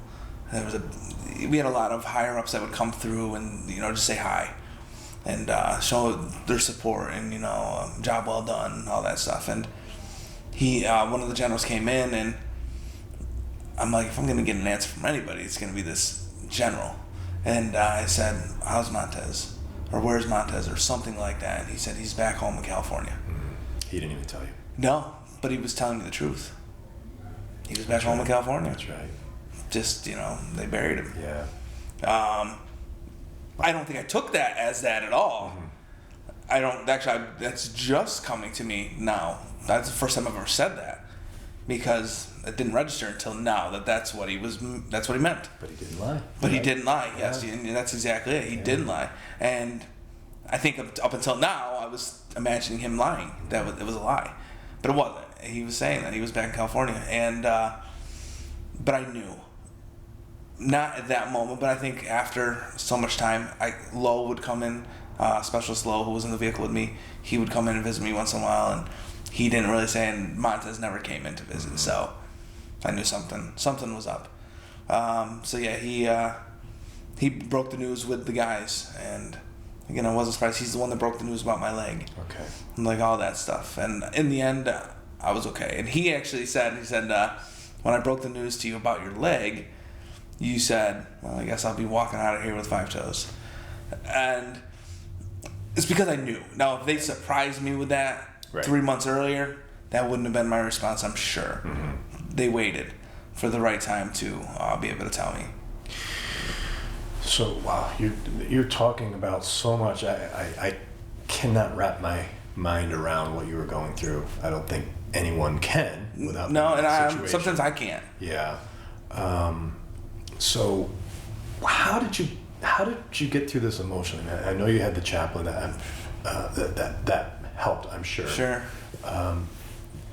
What did you do anything to prepare yourself or emotionally? No, it was other people. I mean, how do you prepare yourself? You don't. A week before my injury, or a couple weeks before my injury, when I was still in Iraq and sitting in a tent, actually, which was made by Eureka, which said the label Binghamton, New York. I couldn't believe we were in this tent and there's a label Binghamton, New York. And I was talking to a buddy of mine, and I said, if I ever lose my leg, this is a dead serious conversation. I said, if I ever lose my leg, I want you to shoot me. That's what I told him. So, like you say, how did you prepare? That was your mentality at that point. Yeah, how did you prepare yourself? I did, and I didn't even think I could live my life without a leg, but there's a lot of people that believe that, and that's what was happening over there. People were losing limbs, and I didn't believe that I could live my life that way. I hadn't seen many people with prosthetic legs doing things. Now I have. I see it all the time. But I had no clue. I was in school. I was captain of a football wrestling team. I was an athlete, and now I'm a soldier and a leader. If I lose my leg, who am I? And that's kind of the way I felt about it. I'm like, just put me out of my misery. That's how I felt. And he told me that later on. But that's just it. I don't think any of us really know what we can get through until we have no choice. We can prepare ourselves in some way by saying, you know what, we can get through anything. Have a positive outlook. Yeah, absolutely. In every aspect of life, you carry that positive outlook. I understand that now, and I know that if I go through something again that's difficult, I'm going to get through it. I'm going to get through it. But in the hospital as well, I didn't have that mental toughness, I don't think. Am I here because of that? Maybe a little, but I don't know. It was people around me that fed me positive. My parents would never allow negative things into my room. And I think that was a huge help. When I was having my leg amputated, they didn't want that in the room. They didn't want anybody saying, we're going to amputate. So let's talk about this outside. Oh man, he has a fever of 105. Let's outside. Anything negative, they didn't even know if I was with it enough, but they didn't know, and that's the thing. They wanted to make sure it wasn't going into my brain. And at this point, are they living there now? Yeah, they're living there for the day they actually got there before I did. They got to the hospital before I did, and they lived in a place called the Guest House, which is on the base, right across the street. It's a little hotel, basically. And they were there every day. And they lived in the waiting room. And the waiting room was their second home at that point. One of the groups there called Operation Comfort, at one point it was just a waiting room, that's all. But I think they realized that some of these parents are pretty much living here. Yeah. So they redid the entire room, made it cozy, and Nice. so it didn't look like a hospital More home anymore. Yeah, and I'm still very close with that organization because they've done a lot for me and my family. But yeah, I don't know how mentally tough I was. I really don't. I think, yes, I had to be some to get through what I went through. But there were times where if they stopped giving me my medication, I'd been okay with it. If they just pulled the plug, I would have been okay with it. I'm sure. I didn't think... And then there were some points that I'm like, man, I got to leave this place eventually and go out in public looking the way I do. I would have been okay with them taking me away. I really would have. But I had amazing people in my life who wouldn't allow that to happen. Right. And they got me through that. And in the world of sweethearts and heroes... Tell us about that. Yeah, that's what a sweetheart is. The people that give hope. Sweethearts are carriers of hope. And hope to us is hold on, possibilities exist. Many times that I've given up hope. But it was those sweethearts that came into my world to give me that hope back and help me get through those situations that I can't get through on my own. Many times. First time I saw my face, I saw it in a computer screen on accident. Because again, just like my leg, they didn't want me to see my leg. They didn't want me to see what I looked like. So they covered the mirrors in my room with old pictures of me and my friends and my family. So they didn't want me to see my face, and I understood why. Now I do.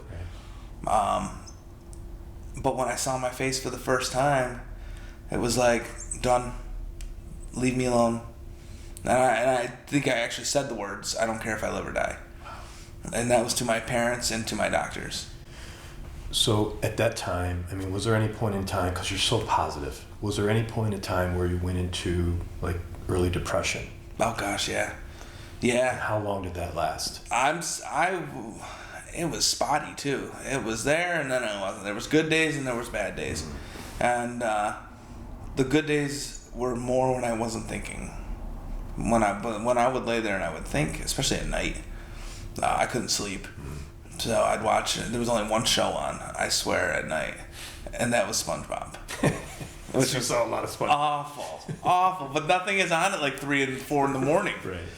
So, and the TV wasn't very accessible for me. It was one of those ones that hovered in front of you, and my hands didn't work, so when you push the button, the TV moves. So I can't push and you have to put quite a bit of pressure on it to hit the button. So I'd have to call somebody. So I would just leave it on the station, which is also another station I left it on was the Chapel Channel from the hospital itself. And one of the stories, huge help. There was a Vietnam soldier, Dave Reaver was his name, is his name, and he was burned really bad, and it was his testimony. And there were some really difficult things to hear in it, but then some amazing things. And I think those on the Chapel Channel was perfect for me to watch. Gave you strength. Oh, absolutely. I saw that, you know what?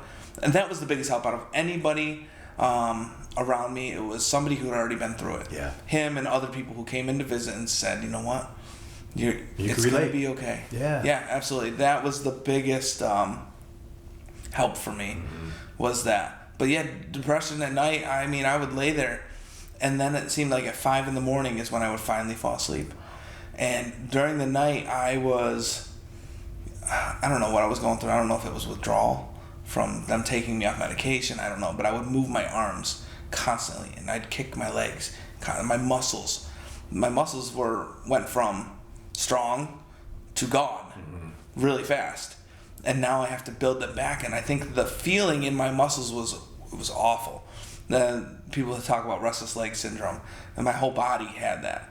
And at night, that's all I would do until like 5 in the morning. I'd finally fall asleep, and then like 6:30, the doctors would come in. So my sleep schedule, I'd doze off here and there during the day. But you didn't have any steady sleep. No, and depression was. They said at night, they say, "You ready for your cocktail?" And that was probably 14 different types of pills that I'd have to take. For all that stuff, anxiety, depression, sleep, itch, everything, and stuff I don't even know what that was. Right. Pain, everything. And I didn't mention this, but I said there was no pain in the beginning when I was on the ground. There was plenty of pain when I was in the hospital, excruciating.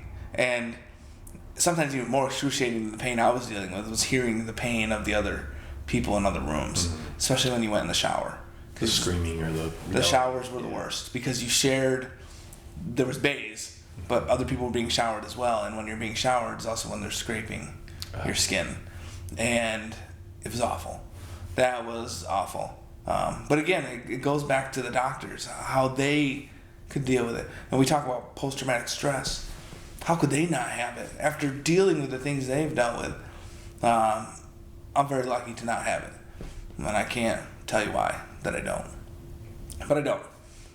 Well, and maybe it has something to do with your outlook. Maybe it has to do with the things that you've been able to accomplish and achieve and overcome. Yeah. That helps you in that regard. And again, I'll say it's the people that were around me.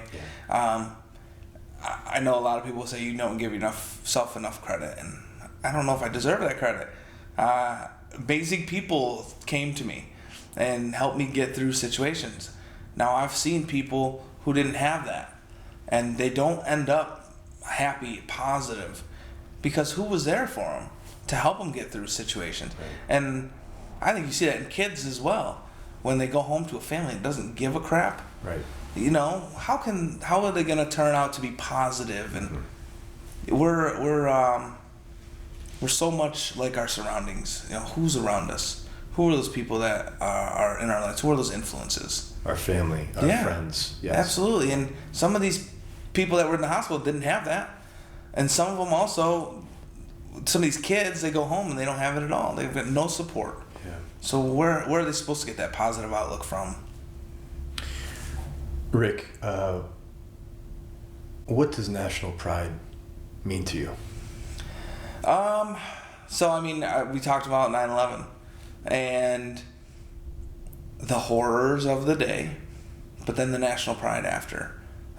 When we said, you know what, put everything aside, put all of our differences aside, put your arm around your fellow man and care about him, and be all on the same page for once.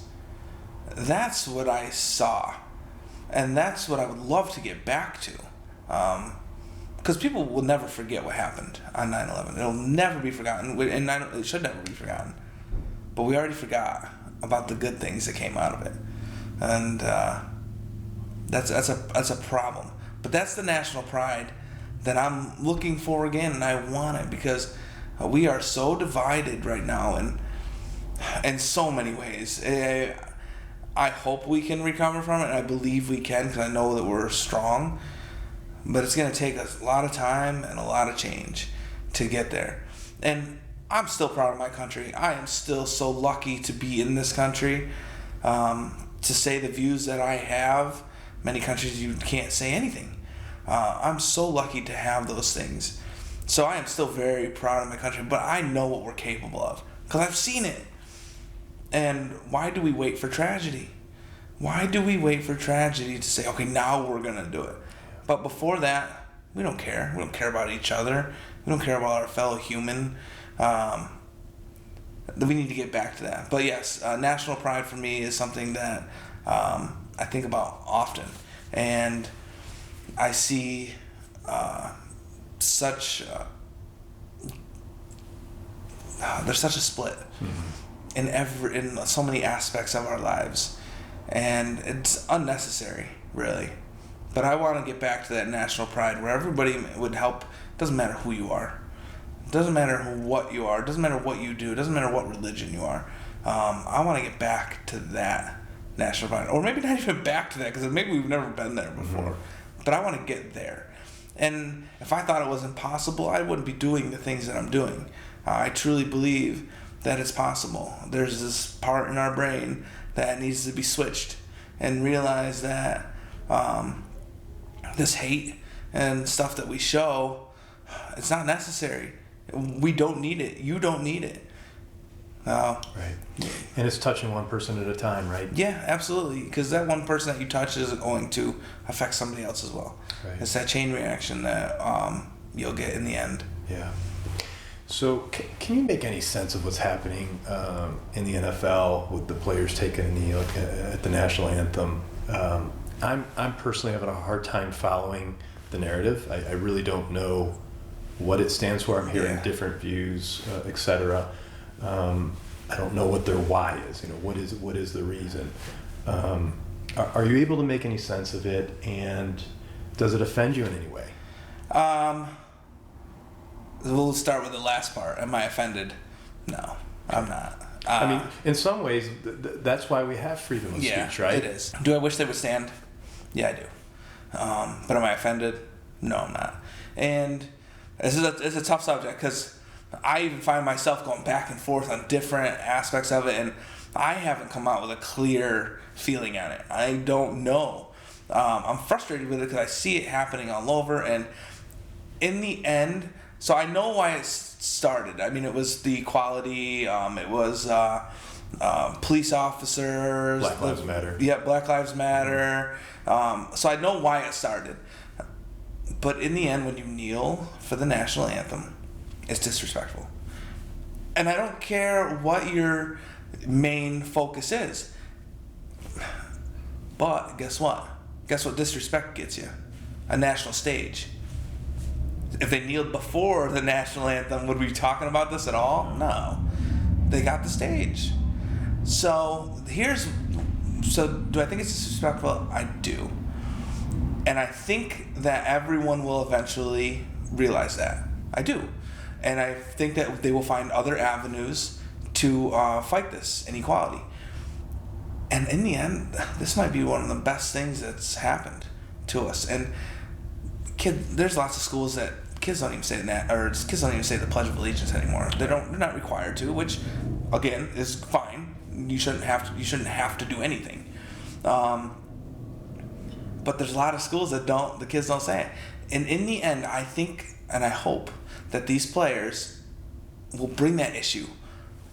Because right now, they're saying we're doing this for a reason. And then once that we solve that, they're going to start standing up again, and they're going to tell their story of why they're standing up, because it's respectful. And obviously, they have a huge impact on kids. Yes. Because what are kids doing right now? They're kneeling for the national anthem. But I think eventually, if this is just a hiccup that we have to deal with for a little while, fine with it. And sometimes that's what it takes. Yeah, absolutely. And I think that's what it will. And guess what? If we can fix some inequality problems in this nation, then whatever. I'm fine with it. Right. But yeah, it's a tough subject because, like I said, I don't know where exactly I sit. I know I see some of my friends who are very angry about it. And then I see some of my friends who are on the exact opposite side of that. But I think in the end, I can only hope for a positive outcome. And that's, that national pride that you just mentioned, building back up to that. I would love to see every single kid in schools standing for the Pledge of Allegiance. I would love to see everybody in the stands at a football game singing the national anthem. And that's coming together. Yeah. And okay, forget the pride of the country. It's coming together. It's being pride for ourselves. Yeah. And our friends Absolutely. and family. And we're teams. standing together. Yes. So I think in the end, this actually might have a positive outcome. Again, I always look for a positive, and I truly believe that we'll find it in this one along the way somewhere. It'll be there. Yeah, I agree with you. Yeah. We often hear about finding meaning and purpose and joy through tragic situations and obstacles. Can you speak about this and when in the process of your recovery did you find this sense of happiness, purpose? Was there an aha moment where you said, okay, this is what I'm going to do? Kind of. Or was it gradual? It was a moment that things changed. Things kind of got set into motion. But you always hear people say everything happens for a reason. And I don't believe that. I don't. And I don't believe that in one sense. You have to make it happen for a reason. You have to make it for... So this happened to me. I got blown up. And if I sat in my room the rest of my life and didn't want to go out in public, then what did it happen for? So action. Yeah, you have to make it for something. Again, I could have locked myself in... Then who am I affecting? But things happen for a reason if you make it for a reason. And I needed to do that. I didn't want to lock myself in my house. So I had to get out and about. And I'm not going to call it an aha moment, but I will call it a moment of change where everything kind of got set into motion.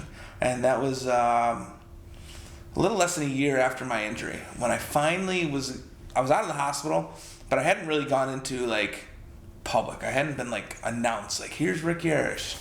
And my mom actually signed me up for an event in Sugar Land, Texas, through a group called Impact to Hero.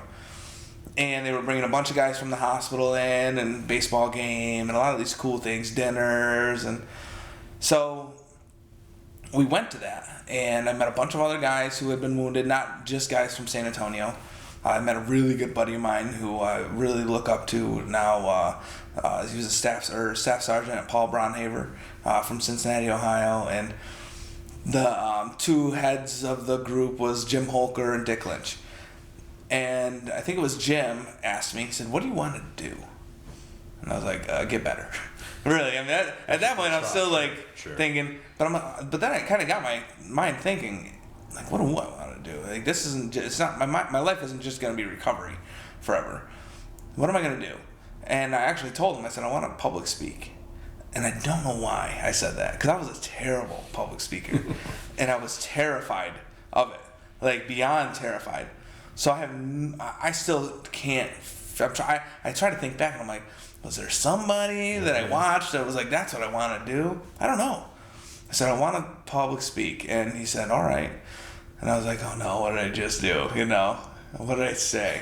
I'm like, well, maybe this guy isn't a man of action. Hopefully he just takes things in and then like brushes them off, like a lot of people do. Sure. Like, I'm not actually going to give this guy an opportunity. So I went through the weekend, I met some amazing people, made some amazing friends. And it was my first experience out in the community really being announced. And some of it was tough, seeing the little kids and stuff like that around. But at the end, I saw so much support.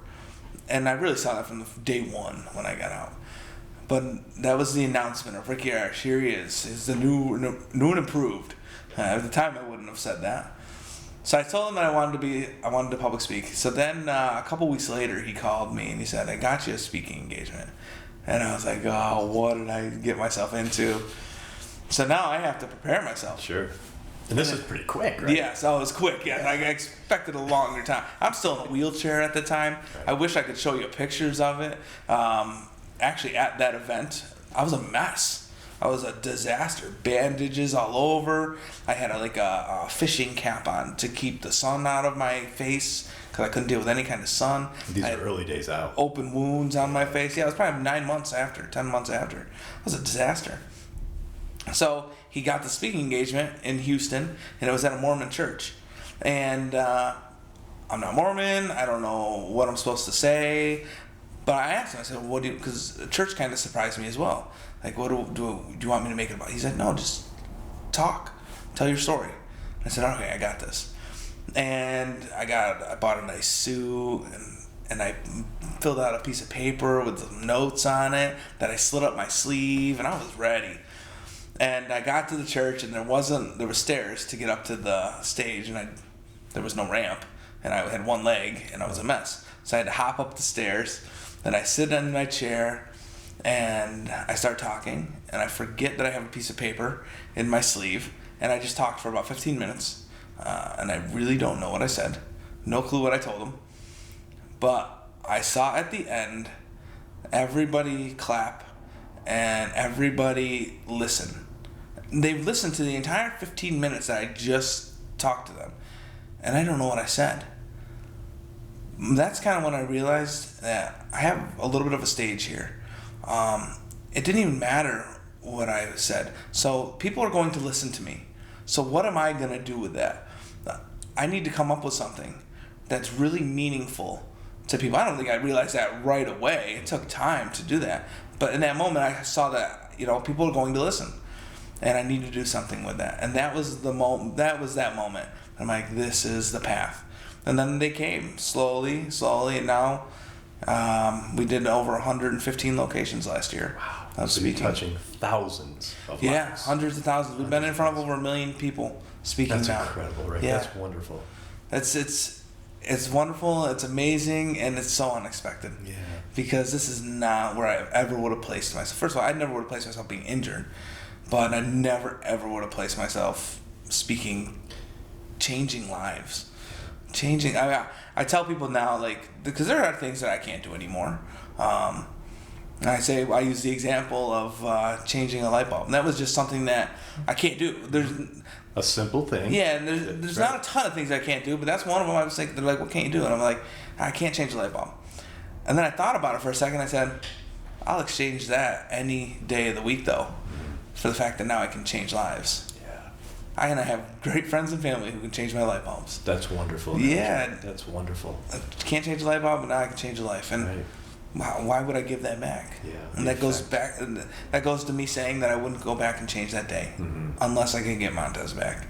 That's it. Right. For any other reason, and if nobody else had to deal with it, like my parents and my friends. But if I had to go through it again, it'd be tough to say sign me up, but sign me up because I want to get back to where I'm at right now. Rick, on one of your videos, I heard you tell a story about a young girl. I think she was about 5 years old. Would you mind sharing that with us? Yeah, absolutely. I'll just start by saying it was a life-changing moment for me. This little girl that came into my life when things weren't looking so good for me.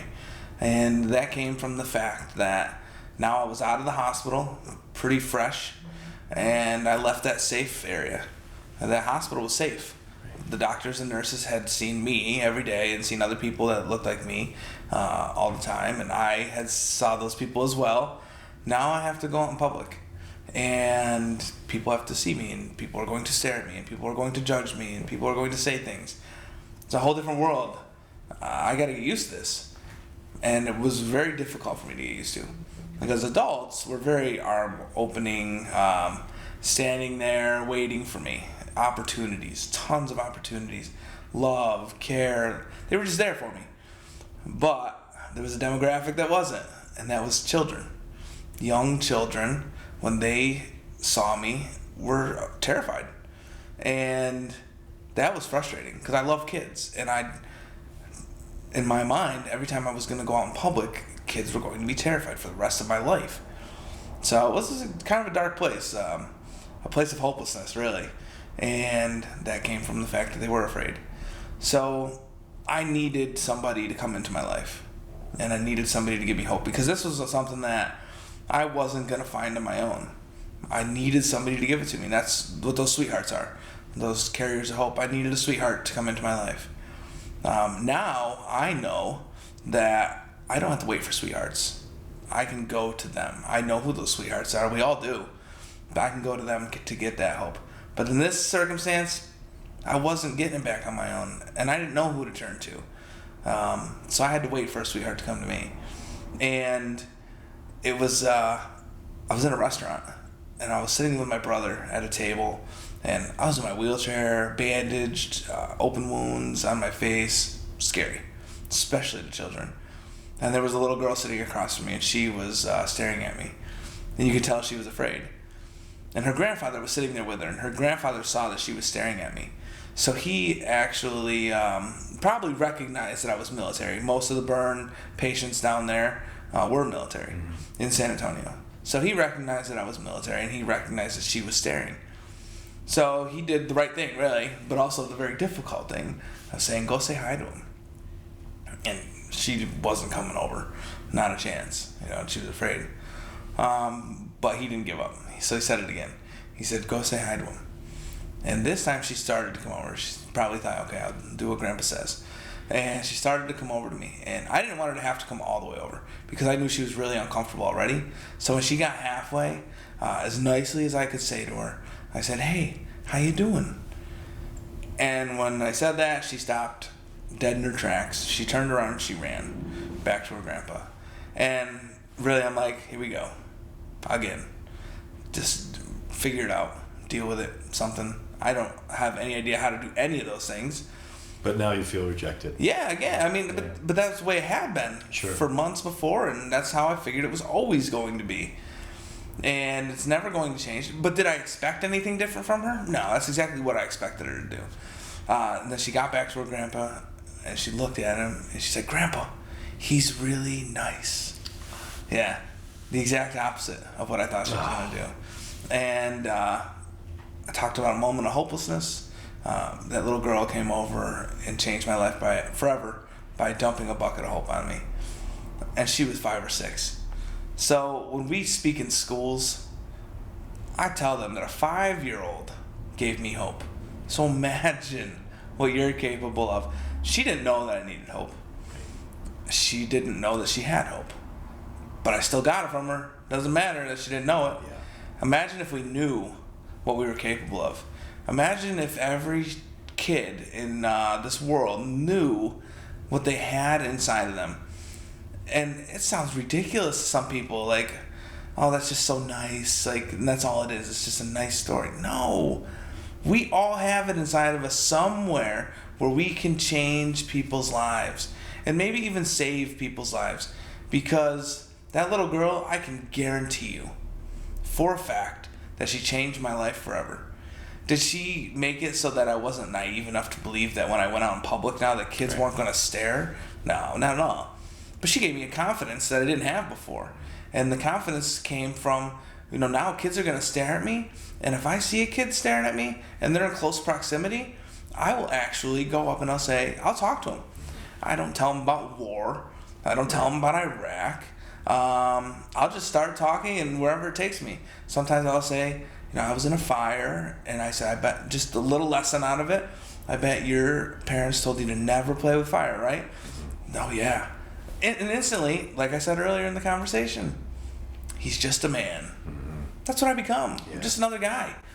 No, that's so nice, and it's that innocence of a child. Absolutely. It's the truthfulness that comes out. Yeah. It gave you hope, and now you could extend that to other kids. So for a long time, I didn't do pre-K through 5th grade.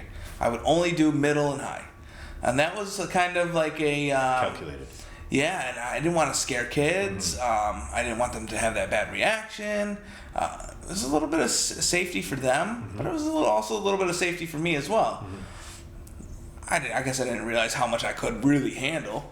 But we started doing that recently, and we realized the disservice we were doing when I wasn't doing them. Because when I walk out there, I hear it all. They're 5 or 6 years old. What do you expect? Right. They've never seen anything that looked like me before. Of course they're going to say things. I walked out 2 days ago. Oh my God. It was the first thing I heard from probably a first grader. I ran into a first grader at school one time and said, "You look like Freddy Krueger." And I said, "How do you know who Freddy Krueger is? Right, You're in first grade." But it doesn't bother me anymore. Yeah. It doesn't. Because we went back to that school, the kid last year that said, "You look like Freddy Krueger," and I didn't speak to that grade level. I just ran into the class in the hallway, and he said that. We went back again this year. I talked to the entire school this time, and the entire presentation, old Freddy Krueger kid is waving to me the whole time. Yeah. I get to build connections. Sure. And in a difficult spot, a lot of people, how do you build that connection? And part of it is Amos, bringing my service dog along. Mm-hmm. But it's just letting them realize that, he is just a man. And now some schools will say, "We're not sure if we want Rick." And I get it. They're protecting their children. They don't want to scare their kids. And I will say, you know what? You're gonna regret it. I promise you. Because at the end, those same kids that were like, "Oh my God," or even like afraid, they're not anymore. Sure. It's a life lesson. It's not only... Yeah, absolutely. Your story is great, but this will help them in many situations. Well, and so we do some examples about leadership, and we tell kids what to do all the time, but really true leadership is showing people what to do. And we always say, treat that kid that's different like everybody else. Mm-hmm. But then, when we're in the grocery store and we see somebody that's different and the kid's staring, what do? We cover their eyes or pull them aside. Don't stare. How is that normal? Yeah. It's not treating them normal. So we're showing them something a little different. Mm-hmm. And practice what you preach, right? Yeah, absolutely. And we're all guilty of it. Sure. But a lot of times we're just protecting our children. Mm-hmm. Or so we think we are. Right. But I would say, if a parent sees me and their kid is staring, me anyways, let them ask. Let them say the foolish things. They're 5. They're 6 years old. Right. It doesn't bother me. And I can actually answer some questions. Yeah. And in the end, next time they see me, Mom, there's Rick. That's all it is. It's no longer, oh my gosh, look at that guy. Just a man. So let me ask you, at this point, do you still have to prepare yourself emotionally every day? Or are you at a point now where... I'm pretty ready to go now. Yeah. Yeah. Depends. Depends on the school. It depends on the atmosphere that we're walking into. I still get myself prepared because there's still nerves there, no matter how many times I do it. And which is good, right? That's healthy. yes, absolutely. Yeah. And emotionally, I am so comfortable with the things that I'm saying that it just flows now. When I get into topics that I don't talk about much, like today and talking about my parents and stuff, there's a passion there and there's an emotion there because I don't talk about it a lot because I hide that one a little bit. Sure. Vulnerable. Yeah. I feel vulnerable when I'm talking about that, which is good. Right. And I actually enjoy talking about it. It's just hard to bring up. Day to day. Yeah, absolutely. Yeah. So, but yes, there's still emotion involved in it but the emotion doesn't come from me as much anymore. It comes from the people I'm talking to and the message that I'm getting from them. Just yesterday, I got a letter in my email from a student, and just reading it is amazing. And this is an elementary student. I don't know, probably 4th or 5th grade. It had to be. It was a well-written letter, and it was just amazing the things that this kid is saying. So that's It's the all stuff worth it, right? Oh yeah, and I take it with me everywhere I go. And I take those words with me everywhere. Those positive effects that I'm having, or I wouldn't be doing this. Yeah. If I didn't hear results, if you don't know you're doing well, why do you do it? Right. People don't continue to do things they don't do well. Sure. So.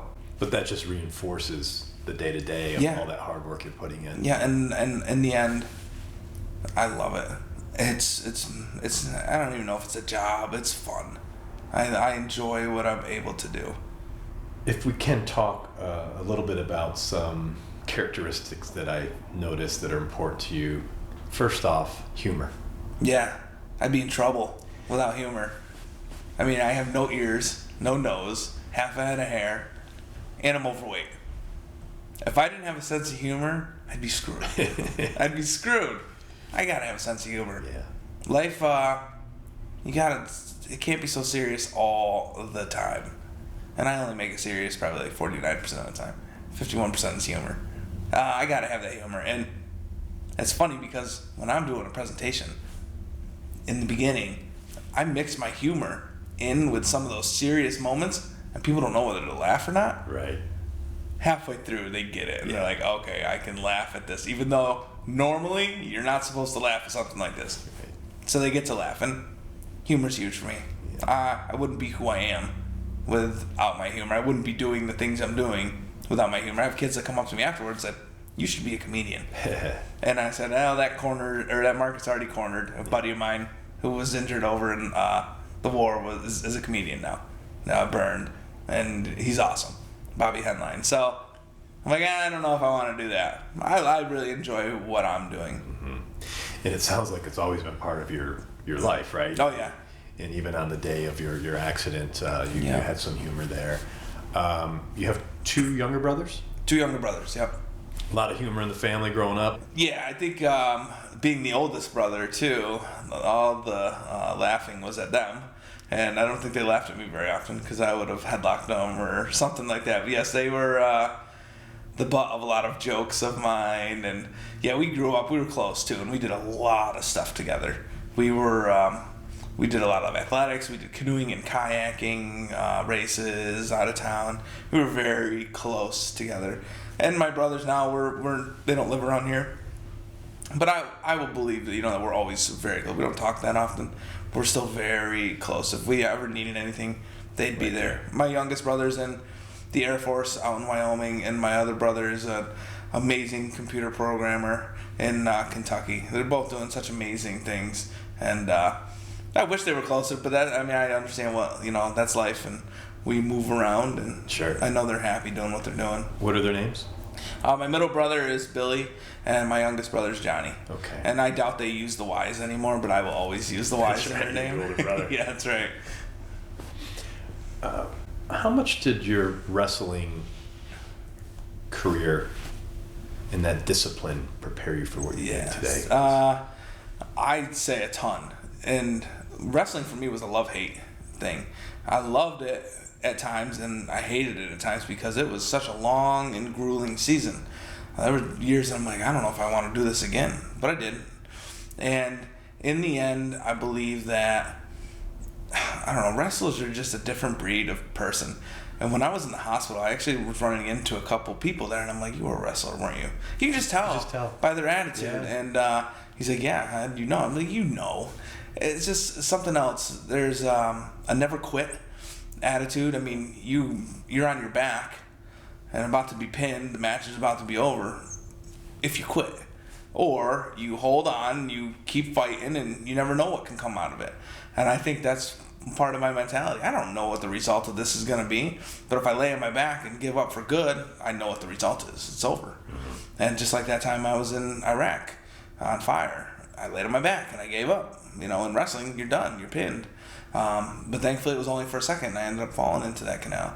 So, and I've done some talks where we talked to the wrestlers, and what did I have to do when I got out of that Bradley? I had to escape. I had to get 1 point. I had to roll off of my back when I was on the ground. I had to escape that pin. We were a big wrestling family as well. We had wrestling mats in our garage for a time, and then they moved into the living room where my mom hated them. I bet. But yeah, it took over the house. We'd have practices after practice. So we were very into wrestling, and I believe that shaped me. And a lot of that came from my dad. You know, my dad's rules and him pushing me to become better. Really, again, in the end, what does it come down to? People around us. Right. And my dad's the one that helped me get through all that stuff and made wrestling a really big part of my life. And in the end, it was a huge factor in how I was able to recover. I do believe that. Mm-hmm. The resilience that you gain from it. Mm-hmm. Pride. You talk about pride. Yeah. One of the big things is what can you really accomplish if you're not proud of who you are? So you got some things to work on there, because if you're not proud of who you are, there's obviously some things going on, and they're not just going to be like, I'm now proud of myself. You got to take on each one of those things as, this is why I'm not very proud of myself right now. And you got to take those on, and you got to defeat one at a time until you can say, you know what? Now I'm proud of who I am. And that's where I am now. I wasn't always proud of who I was. I think it was kind of here and there that I was, but now I am. I'm proud of who I am. And I love how you say you're proud of how you look. Yeah, absolutely. I love that. The reason that this happened to me was something that I truly believed that I was doing the right thing. Yes. I truly, when I was over there, I believed that I was helping people. Mm. That was my belief. And nobody can tell me different. You can't.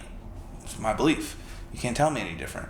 And that's why I'm proud of the way I look. I was proud of what I was doing. And this happened in that. And that's who you are. Yeah, absolutely. Yep. It is, again, new and improved. The new and improved me.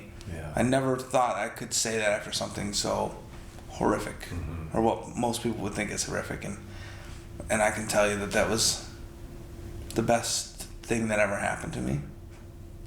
And to lose my leg and my hand, the use of my hands, and all the scars I see. It's hard to fathom. Yeah. But I know what you mean. Yeah, and I wouldn't. You told me this would have happened to me before it happened. I said, let me go. Let me die.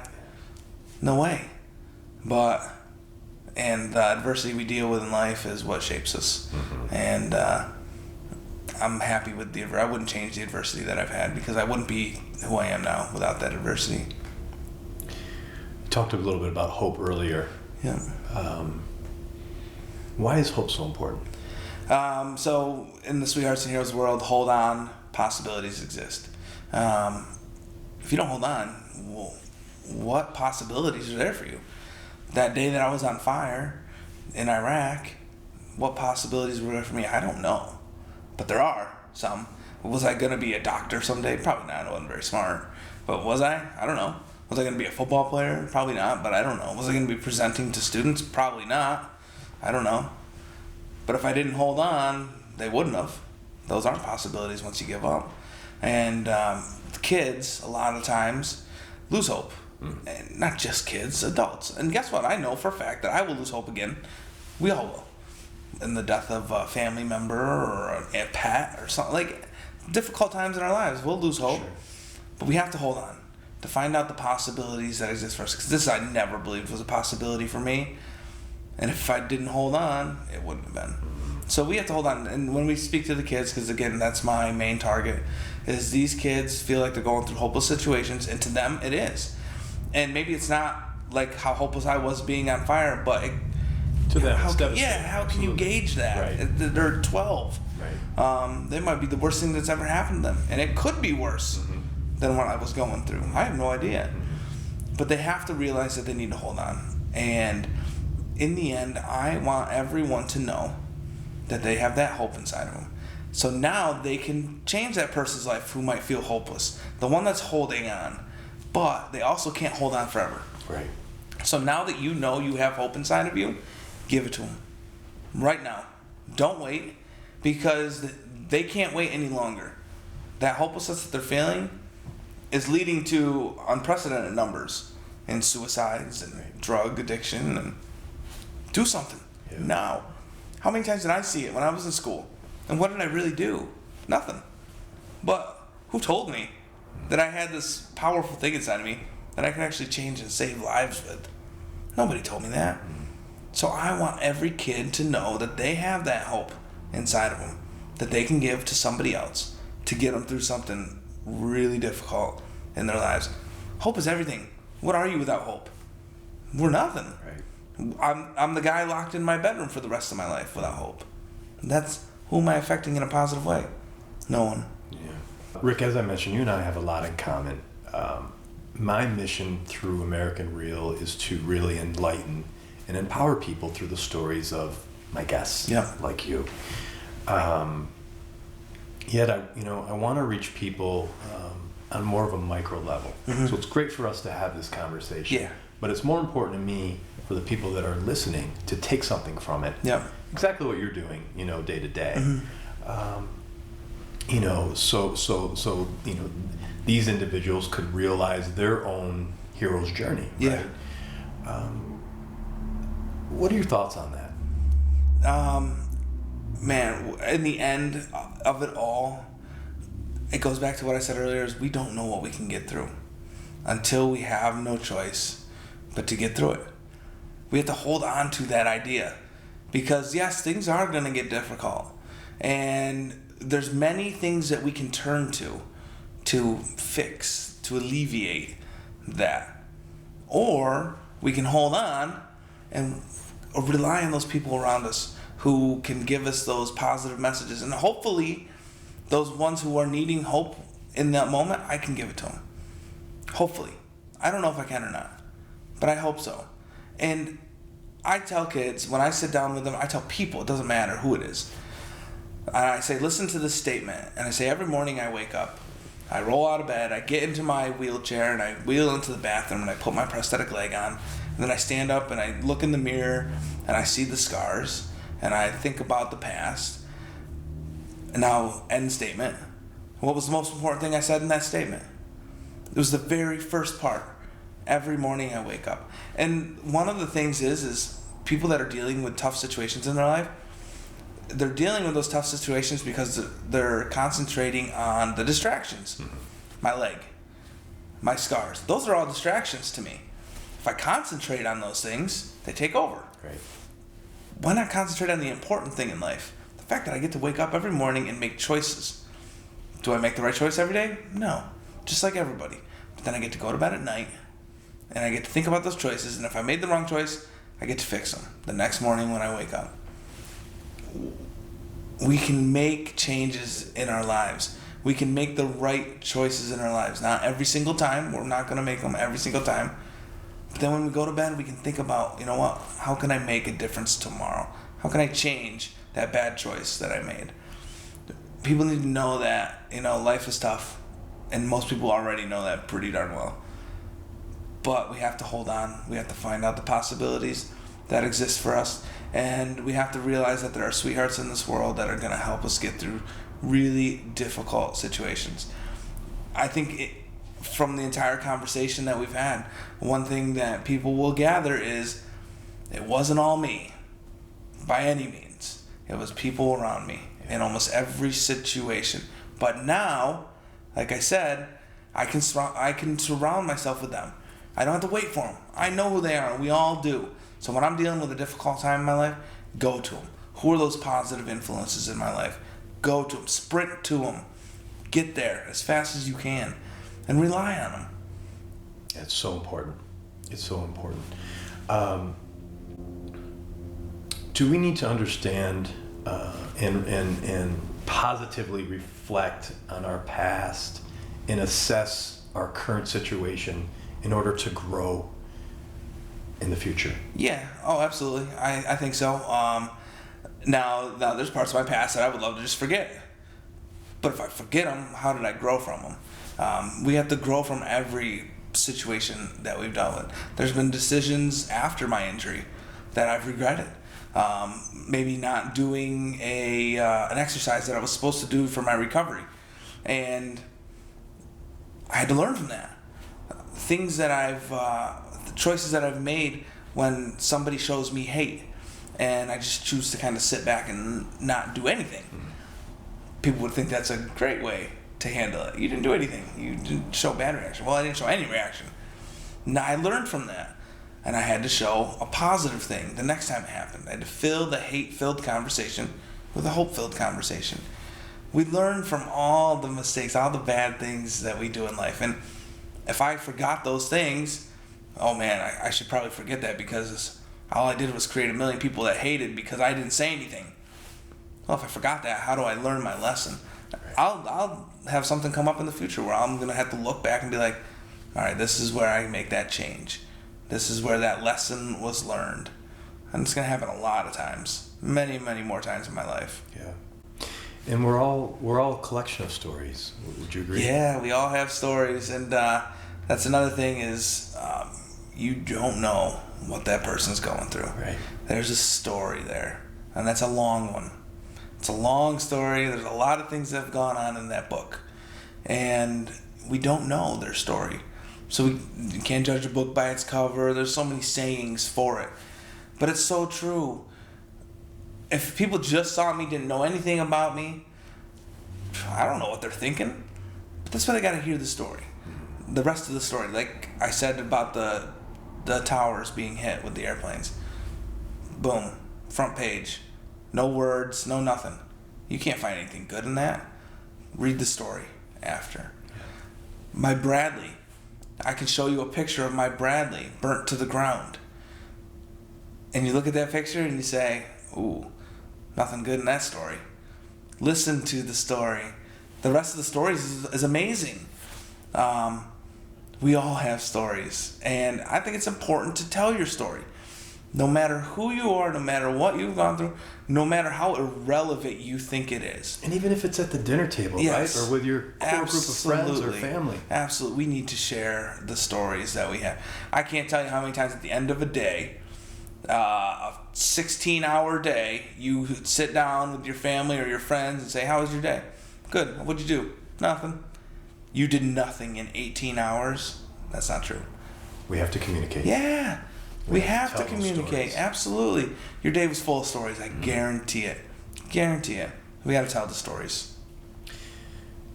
What does your Medal of Courage mean to you? Honestly, the second biggest honor that I've had. The first one was my Purple Heart.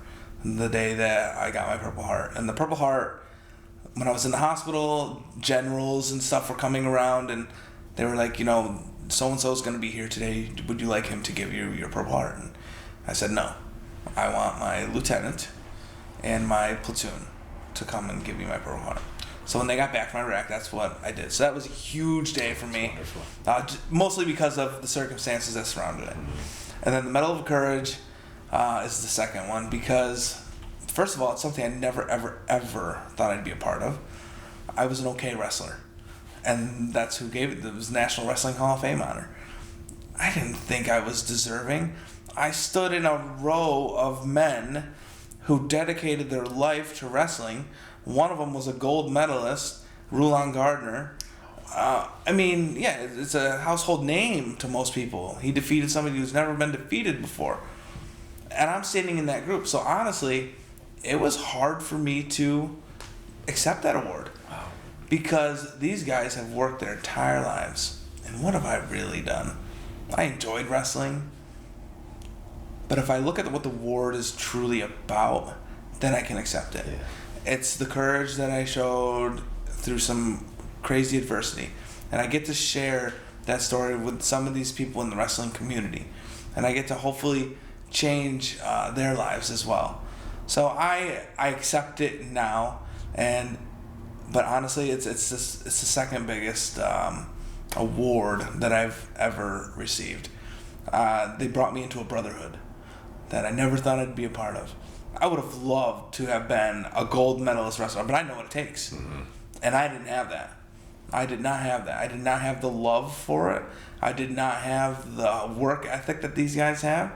So to be brought into their group, I don't even know how to describe it, honestly, because it truly is one of the biggest honors. It's like receiving the Purple Heart. Sure. How do you explain how big of an honor it truly is? It's hard to do. Well, they're both incredible honors. Rick, I could only imagine the spirit of Amy, your wife. Can you give us a little bit of... Yeah. Again, first, she's amazing. I don't know how much else it takes to explain her, because she's amazing. But for a long time in my life, I didn't know if this would ever happen. And there were some dark times with that, because who's going to accept me, and who's going to allow themselves to wake up every morning with me? That was tough for me. So we talked about acceptance earlier. Where was my acceptance in that? And I had to find the right one, the perfect one. And I actually met her online. And being in Binghamton, there's not many people that don't know who I am in some way. So that's usually the reason somebody will start talking to me. They know who I am. They know what I've gone through. They're not going to look at my face and not know my story and be like, that's the guy. It's not going to happen. Mm-hmm. Well, she liked one of my pictures on Match. We were on Match together. So I looked, and I never got on it. I was a part of it, but I never looked at it. And I just happened to look like 2 or 3 days after she had liked a picture. And I saw she was wearing a Giants shirt, which was a plus for sure. And her blue eyes was another plus for sure. And I liked the picture. That's as far as I went, because I'm a huge wuss. That's what it comes down to. And that's always been me, forever. Before my injury as well. Mm-hmm. So I'm like, that's as far as I'm going. That's a big step for me. So then she writes me after she saw that I liked the picture. And then I found out that she had no idea who I was. She had no clue about your story. Iraq. She had no clue. She just saw a guy that was burned. And then a couple days later, she had mentioned me to her dad. After I had told her kind of what happened, she looked it up and she saw some of the stuff. But in the beginning, she started talking to me without knowing anything about me and who I was. And that was important to you? Oh, it was huge to me. Very big. And I still think about it often. I don't think she thinks about it, but that's how amazing she is. She's like, what do you mean? What's the big deal? Because it wasn't a big deal to her. Everybody else it would be a big deal, not to her. Right. So she's amazing. She brings so much to my world, and the biggest thing of that is love. Her family is some of the closest. It's the biggest thing in her life, and now it's part of my life as well, and I love that. She's a part of my family's life. She's just truly amazing. For a long time, I would say that I wasn't complete without love, and I don't want to say I'm complete now, because I still feel like I always have some growing to do. But this is as close as I've ever been, for sure. And I can't think of anything I would change right now. And in my world, things are pretty good. Things are pretty amazing. And we have a 5-year-old Tenley, who's it's just, I don't know. That's a tough one to even talk about because I'm a father now, and I get to take care of somebody. I get to show somebody how to grow up and help them and give them a significance and maybe even grow their acceptance in the world. And she's about at the same age as the little girl who came up. That's right. That's right. Absolutely. And another thing with Tenley is, I don't know if she's ever seen me as different. I don't know. She's never said anything, and she even explains to her friends. If they ask what happened, she'll tell them. And it's just, that's important. It is important, yeah. And it's just amazing to be a father now. I love the role that I'm playing. I skipped the first day of work for me to watch her get on the bus. That's something I can never get back. And things are going to have to change soon with my travel because I am so busy. And the most important things in my life are my family. And work is up there. Changing people's lives is top 3 for sure. So I have to dedicate myself, and I have to be there for them. So next year probably I'll slow down the schedule a little bit more, and I really need to concentrate on being there for my family because they're worth it. Everything that I do in the end, I get to come home and see them, and life changing every day. Every time I get to come home, because for a long time that wasn't the case. I came home to just me, and now I have fantastic. A family at home waiting for me. So it's an amazing feeling, and never something that I didn't know if it would ever happen, and it happened. And it goes back to hope. Hold on, possibilities exist. Awesome. Look, Rick, this has been just amazing. We could sit here for several more hours. Absolutely. We will definitely have you back. All right. You are now part of the American Real family. I love it. Appreciative of that. But before we let you go, one last question. Yes. What do you want your legacy to be? Okay, so I've had a portrait painted of me. Matt Mitchell. Yes. Absolutely. 100 Faces of War experience. Yes. Again, another amazing honor. Yes. I may put that at number 3. But minus my face, minus anybody ever seeing me again, not even knowing my name. I hope they can read my story. They can take all that out because I don't need the glory. They just need to know the story so that the story can affect their lives forever. That my story will keep going until whenever. That people will get something. And again, it doesn't have to be Rick Yarosh went through this. I don't even know this guy's name, but look what he went through. Look how he's changing our lives. That's what I want. I want the legacy. I don't even know if it's really a legacy if they don't know who I am. But I just want to continue changing lives forever. Whether they know it's me changing their lives or not, it doesn't matter. I want that. And I want to know that when I'm gone, that message is going to keep going. That's wonderful. Well, you're doing that every day. You're living your legacy.